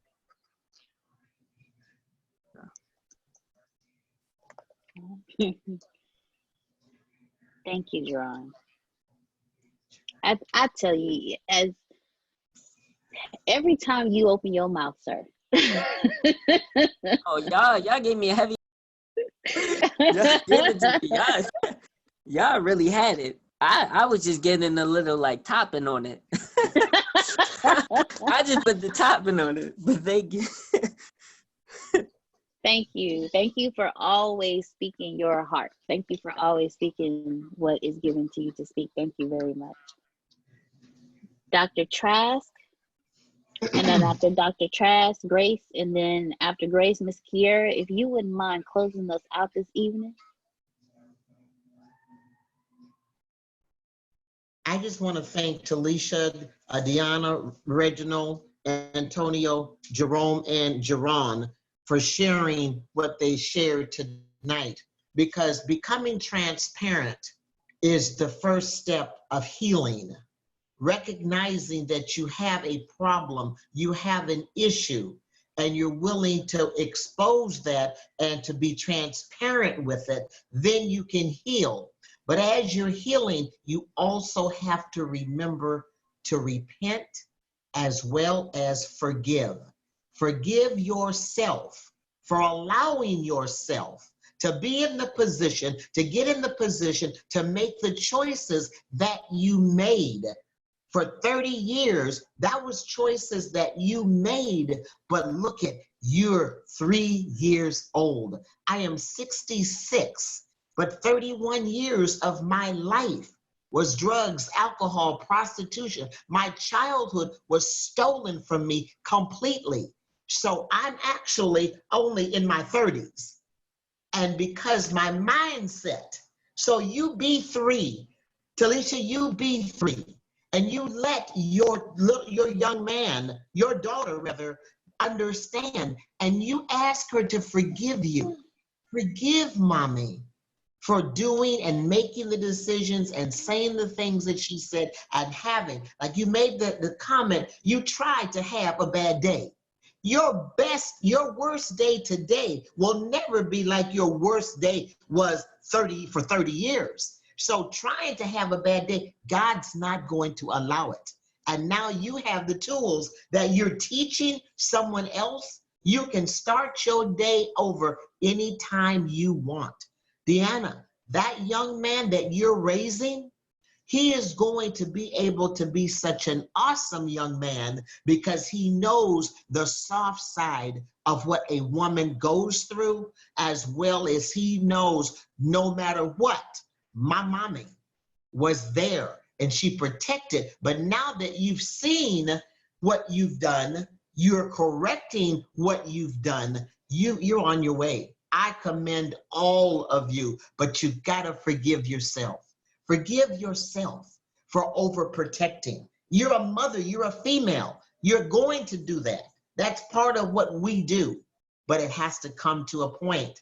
And it came to that point. And Antonio was man enough and was there enough and loved you enough and loved him enough to be able to say, this is what you're doing and this is what you're going to produce. But you had the strength to say, yeah, you probably did get ticked off at him. You probably did get pissed off at him. You probably had some choice words and you weren't speaking in tongues. But look at where you are today and how you can help somebody else. And I believe that's what leadership is all about. And that's what I believe family is all about. Because as y'all have said, no one suffers alone. I'm sticking with it. I'm not changing it. And I believe it. And I just want to thank you for letting me share. Keep up the good work. Thank you very much, Dr. Trask. Thank you so very Thank you much. so much, Dr. Sugar. Thank you. All right. So we have Miss Grace. Hold on, sweetheart. All right. So we have Miss Grace and Jerron. If you wanted to respond to Dr. Trask, please. And then after that, Grace, we have you, and then Miss Kiara. You have the final words for the evening, because ma'am, whatever is burning within you, please let it out. So Jerron and then Grace. Oh, okay. Well, I just want to say thank you so much, Dr. Sugar, and just and again, my gratitude goes out for everyone just sharing what was on their heart and spirit to share, even in the comments too as well, not just speaking it but also typing it as well. I will share with this too. I was at the post office earlier today, and when a guy when he had purchased a book, when he just seen me like shipping it out books to other people, he just felt inspired and he wanted to just invest in me.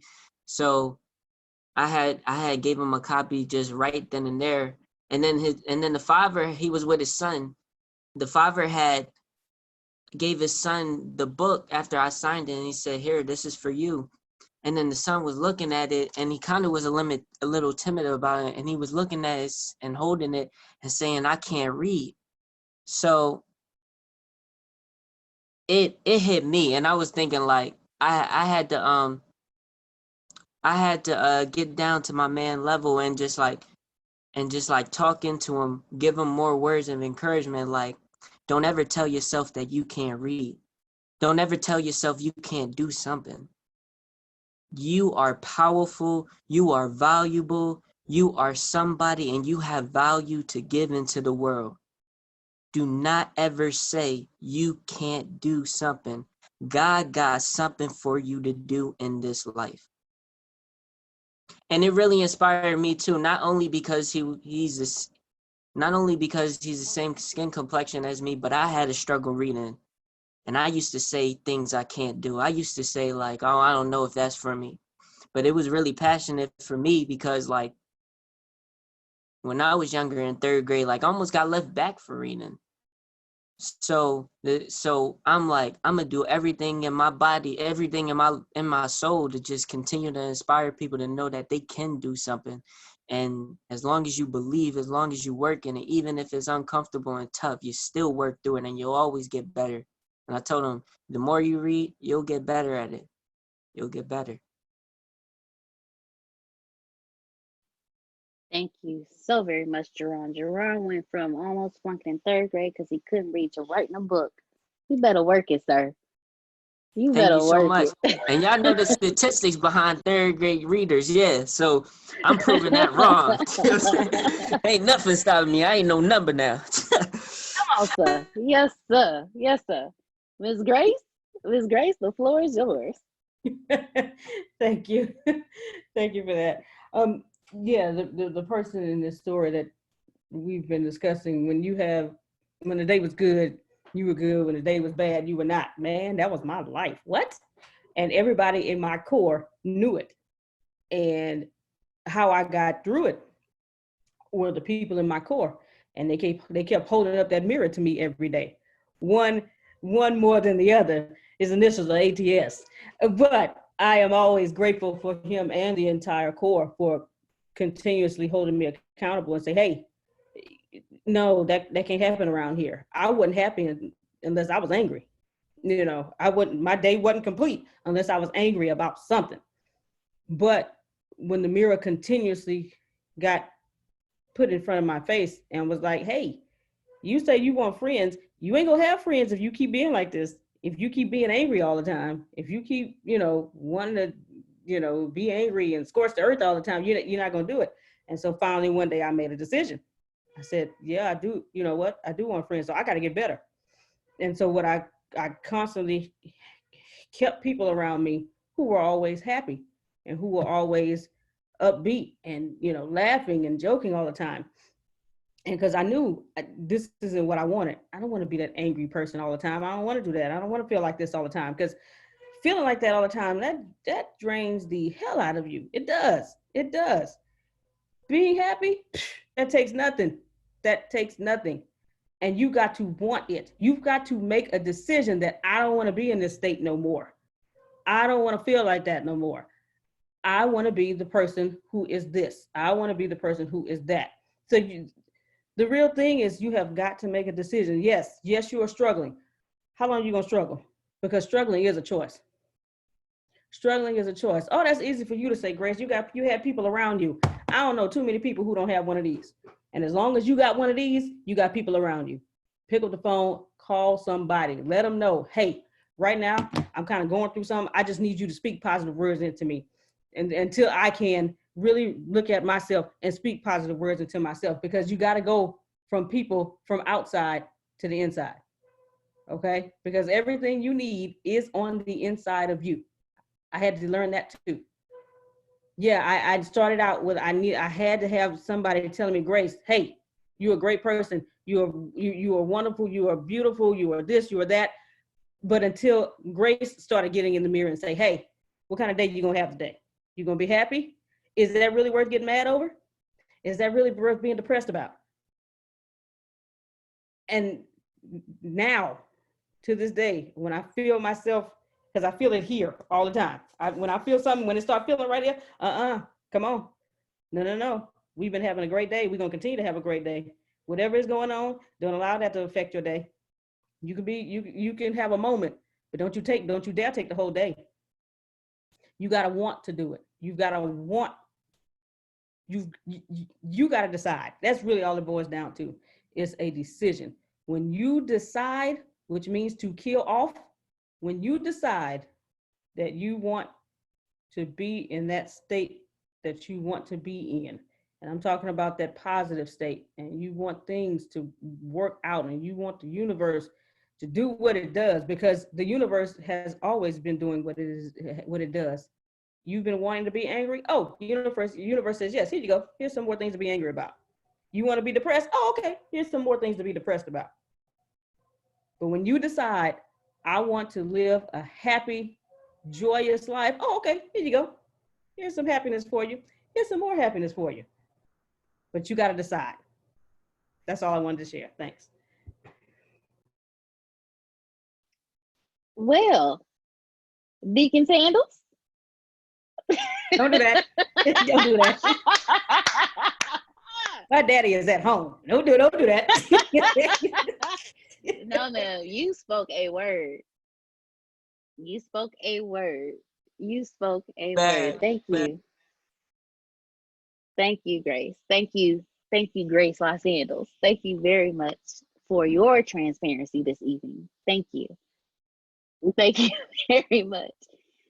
All right, ladies and gentlemen, before we close out this evening, I want to thank each and every one of you for joining us this evening. Reverend Reginald, is there anything that you would like to say before we let Miss Kiera close us out for the evening? I'm gonna let y'all continue to do what y'all doing. It feels like the podcast that I'm honored to be on. Women rules the world. So I'm gonna just continue to let that articulate. Yes, sir. Yes, sir. Before Miss Kiera, Miss Carol, I see you unmuted your mic. Go ahead. The floor is yours. It's a story. It's a story. And Go I know ahead. everybody wants to go home now, but it's a story. No, please go ahead. And Reginald is the cause of me saying this story right now, because I can feel him watching me, because he knows. So I said, you know what? It's time. That means it's just time to just open up. And with everybody going through all these different things, when we were younger, all of us had traumas. And I just remember from the time I was 9, that's what I could remember. My grandpa died, and I was grandpa's girl.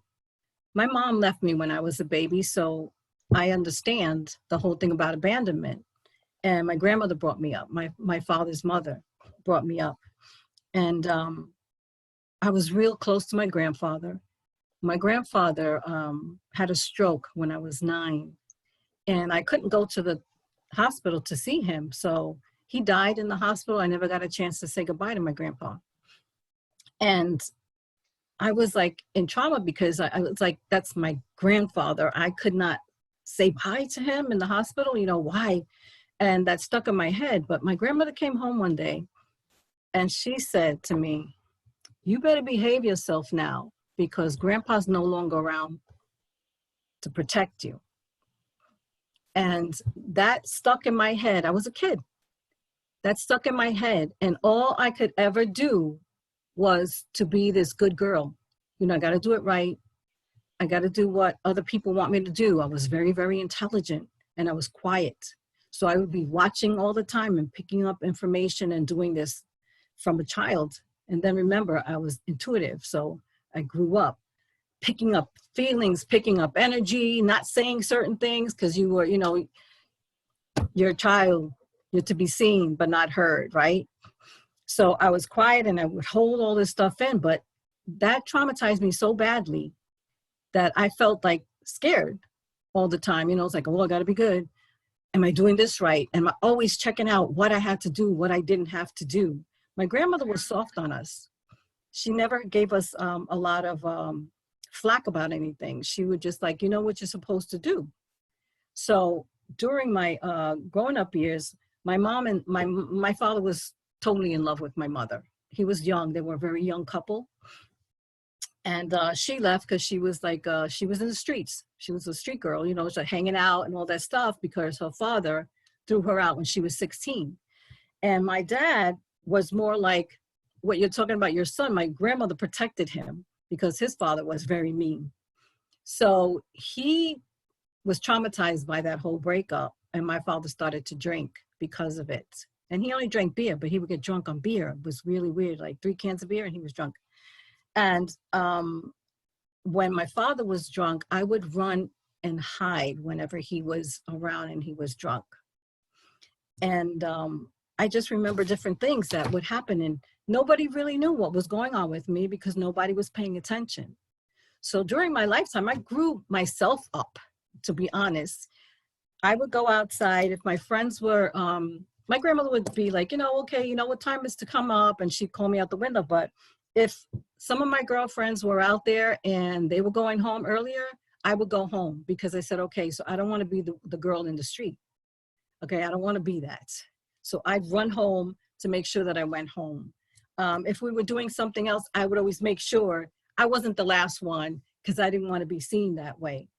But during my adult years, as you start growing up, you start looking at other people that way. Like, you know, people that are in trauma, and since you're picking all of that up all the time, you always want to take care of somebody, okay? You always want to get the person that needs help. I'm gonna fix that person. That's how I got into, I guess, psychology, and I wanted to be a psychiatrist because I always wanted to fix somebody, but it was me that I was wanting to fix all the time, not knowing that. I ended up meeting a guy that was a lot older than me, and I was in my grandmother's house. My aunt, it was so much stuff going on there. My aunt was on drugs. She was stealing my stuff. I had a boyfriend. She took his high school ring, and I asked him for the high school ring. The next day was gone, and I didn't know how to explain it. So after that, it's like, you know, I have to get out of this house. I made Juilliard, which is a professional school for music in New York, because I went to music and art. But I didn't go because, one, well, we can't afford a lot of the things that they needed. You know, I didn't want to ask them, can I go?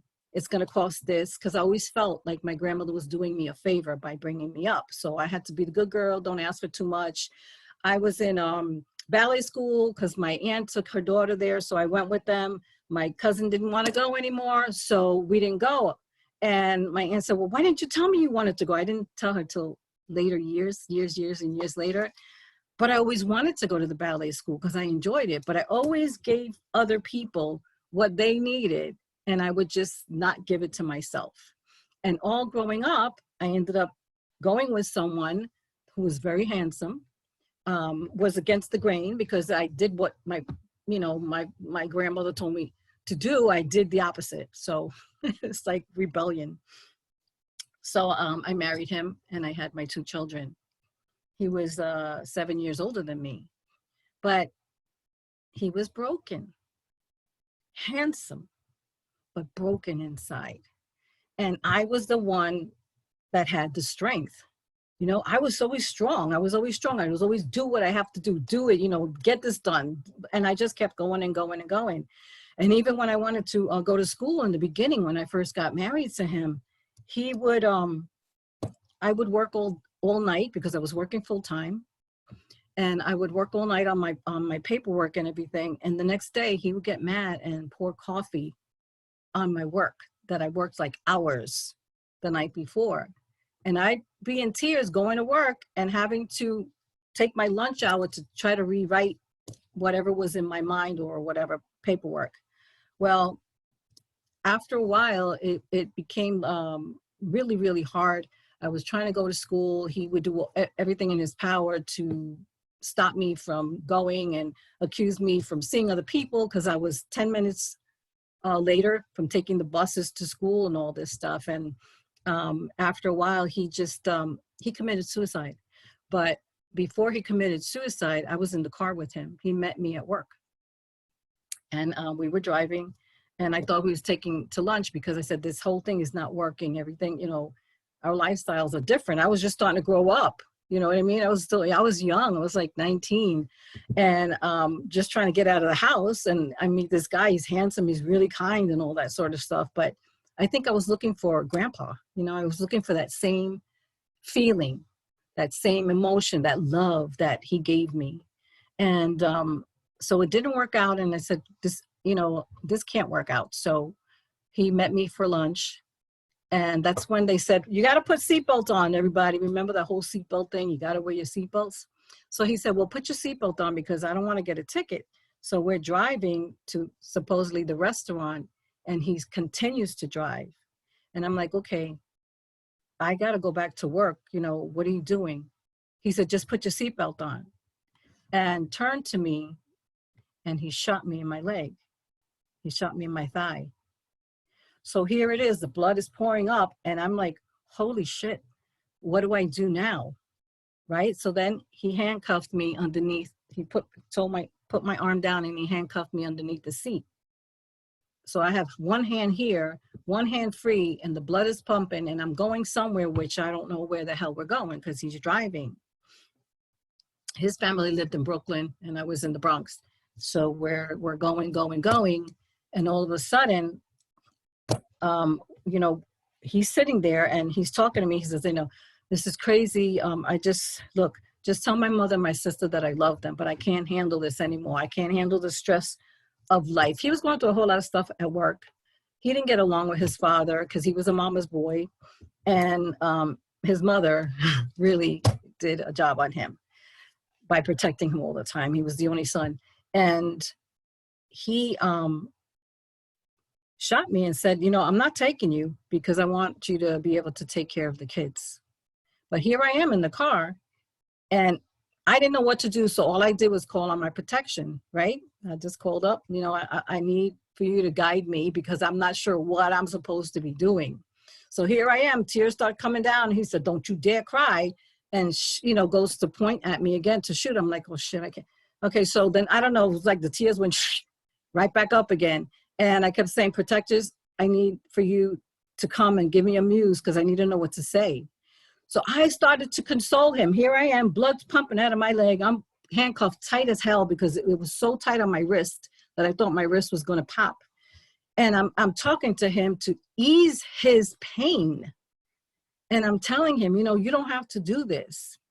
You can, you know, go to Carolina where some of your family live over there. Go there. I'm not going to press charges, but how did we get to this? You know, and I'm talking all this stuff. In the meanwhile, I'm shot, bleeding. And here I am giving therapy to somebody when I need a freaking doctor. And so he decided, he said, look, just tell my mother and my sister I love them. And because I can't do this anymore. He got out the car. He went to the back. He came with a scalpel knife because his mother used to work for health and hospitals. And I had a dress on. He cut my dress all the way down. And he went to go like to rape me. But he was so nervous he couldn't do anything. So he got back in the car. And here I am. I'm still bleeding, right? He got back in the car and shot himself in the head. And we were in some kind of place where there was like a factory pumping smoke and stuff. And way far out, I see, so he falls on me. He gives me the keys. He has some keys or something. He said, here, just, undo your thing and go get help because I want you to take care of the kids. And shot himself and falls on me. So he's bleeding on my back and I'm trying to grab the key to lock myself. So I get out. Here I am with a ripped dress. My shoes were gone. And there's this dog, like wild dog over there. And I'm like, I'm barking at the dog. So leave me alone because I thought I was going to get bit. I'm like, that's what I need. I'm shot. Then I'll get bit. And I see a bus way far because I guess that's like part of the highway. And I'm waving it down and waving it down. The bus stops and the police come. Here I am. We drove all the way to Brooklyn. I had no clue that we were in that car that long. I had no clue. So this was all the way from the Bronx. And I'm thinking, where the hell? I'm thinking we went up to, Westchester or something like not that far. But time stopped. I didn't even realize how much time had passed.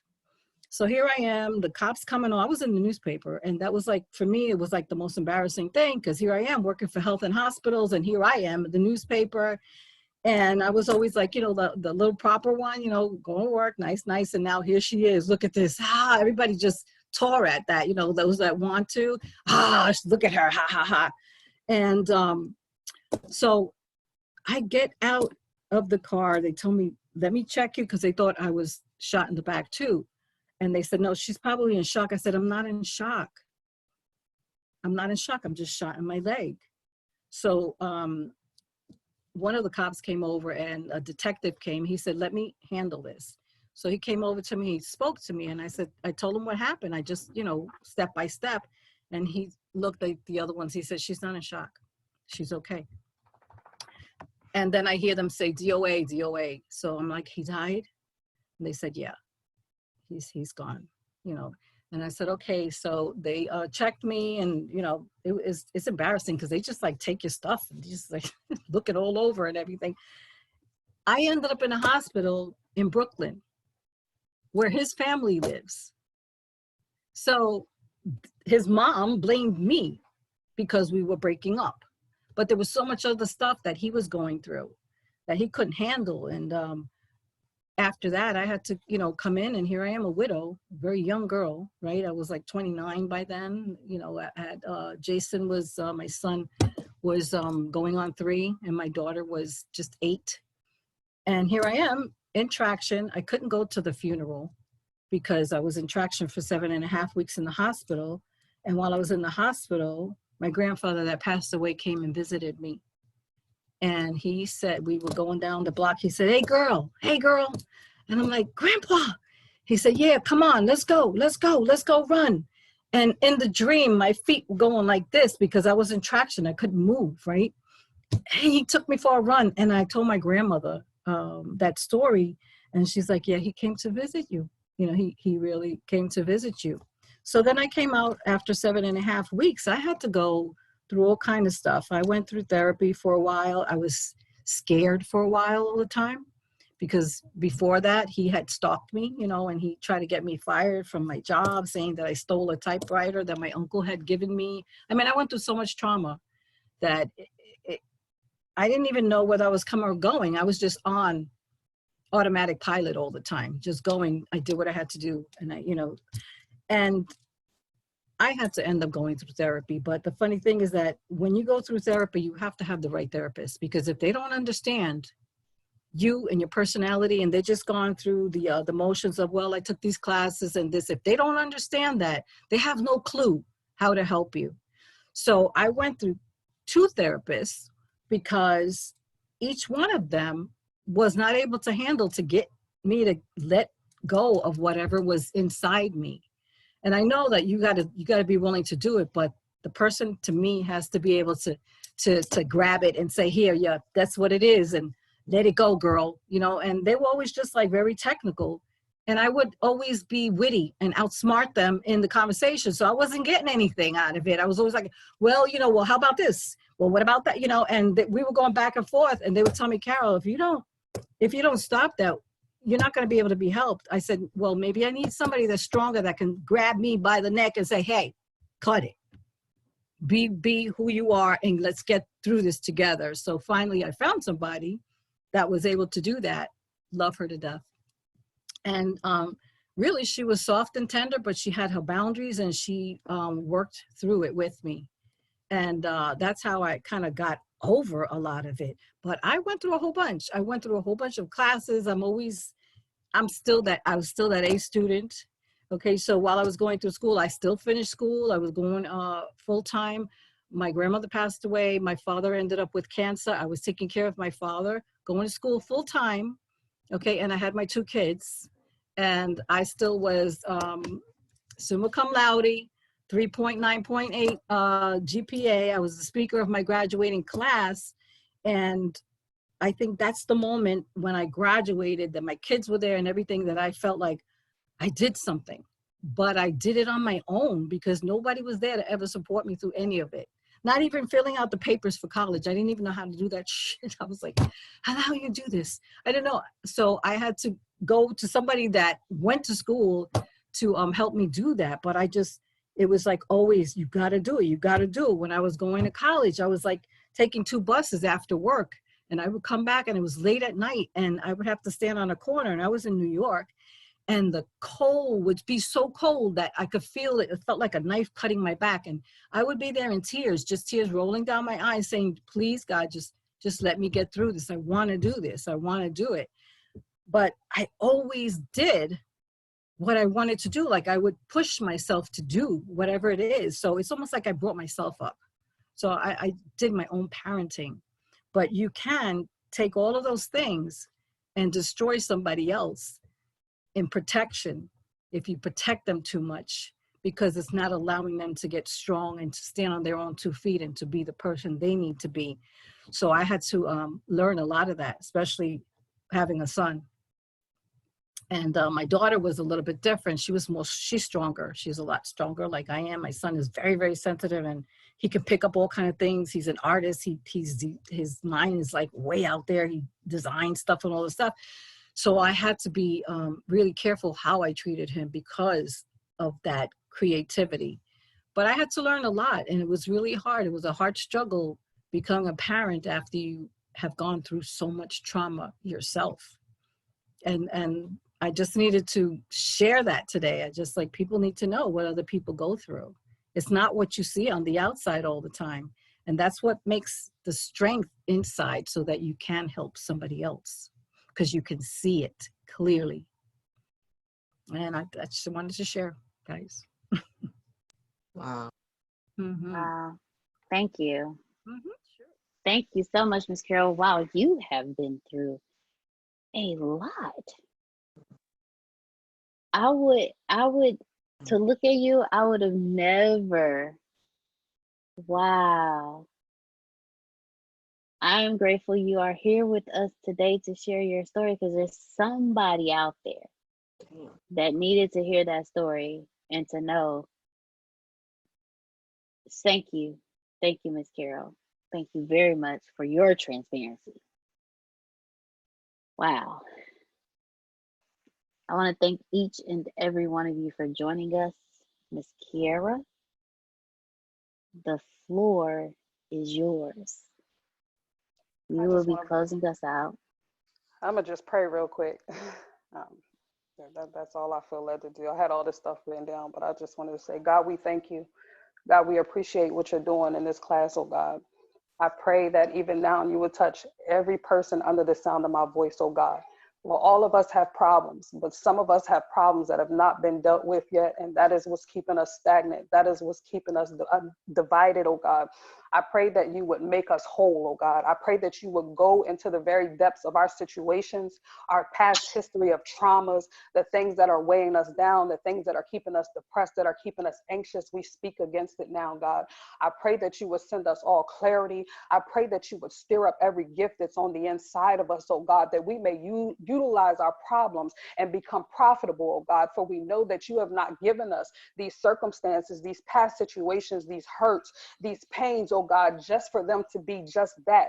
Help us, oh God, to come into a place in this very hour where we use it as fuel, where we use it as a foundation to stand upon it, oh God, that we may be overcomers, oh God, that we may share who we are with others, that we may become profitable by being able to give unto others, to be able to pour into others' lives, oh God. But let us not be pouring from empty cups, oh God. Fill our cups, stir up our gifts, oh God. Make us whole, oh God. Keep us integral, oh God, and lift us up, oh God. Let us not be in a downtrodden state, oh God, every day that we come into contact with anything that is negative, anything that will weigh us down. Give us the power to take our day, oh God, to be overcomers, oh God, to be in control of our situations, to be balanced in our emotions, oh God, to be able to speak up when we need someone to hear our stories. Every person who has spoke on tonight, oh God, I pray that you would just begin to solidify those very things that have been weighing on their hearts, the very things that have been keeping them from moving forward, oh God, the very things that have been keeping them from becoming prosperous, oh God. Do it even now, God. I pray that this very night, as everybody begins to end their day, that they come to a close, that you would send a spirit of peace like you've never sent the spirit of peace, oh God. That you would make us more aware of the things we need to focus on, the things we need to deal with, the things we need to challenge. Help us to see who we truly are. Help us to see how powerful we are. Help us to see how anointed that we are. Help us to understand all the more, oh God. Help us not to live every day like we're not living, but help us to live, oh God, like we're alive. And for that, I'll continually give your name all glory, honor, and praise. I even thank you for Antonio, oh God. I thank you for the platform that we have that allows us to bring our stories, to bring our encouragement, to bring our knowledge to come together. Everybody doesn't have a person, God, but you're allowing us to find our people. For that, I have to give you praise and honor, oh God. And I'm asking even now that anybody who is feeling heavy in their spirit, oh God, that you would just send your spirit. Let there be a spirit of peace. Let there be a spirit of positivity. Let there just be this tingling in them, oh God, that there is change, that tomorrow does not have to be the same, oh God.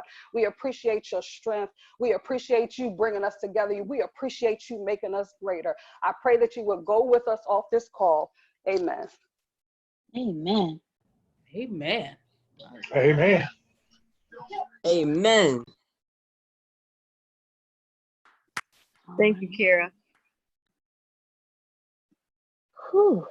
You're welcome. Y'all be encouraged. Integrity, this class, this leadership integrity class is about the state of being whole. And I feel like a lot of us are coming together. We got these chipped off pieces, but regardless of what it feels like and regardless of what our experiences are and the things that come to weigh us down, you got to stand firm and you got to take a hold of those things. And you have to know that it's all for fuel, it's all for foundation if you want it to be. If you want it to be, we do not have to live any day where we're down and where we are just so filled with anxiety and depression. A lot of that is coming from our history, it's coming from our past. And on tonight, somebody needs to know that they need to deal with that, and somebody else needs to know that they need to go ahead. It's okay to let it go. It's okay to let it go, and it's okay to come into a better place, a place where you don't have to keep going back and forth, where you don't have to keep those things in the back of your mind, but that you can go forward. And that is my piece for tonight. Thank you. I'm not going to say anything else, but good night. Thank you all for joining us. Reverend Reginald.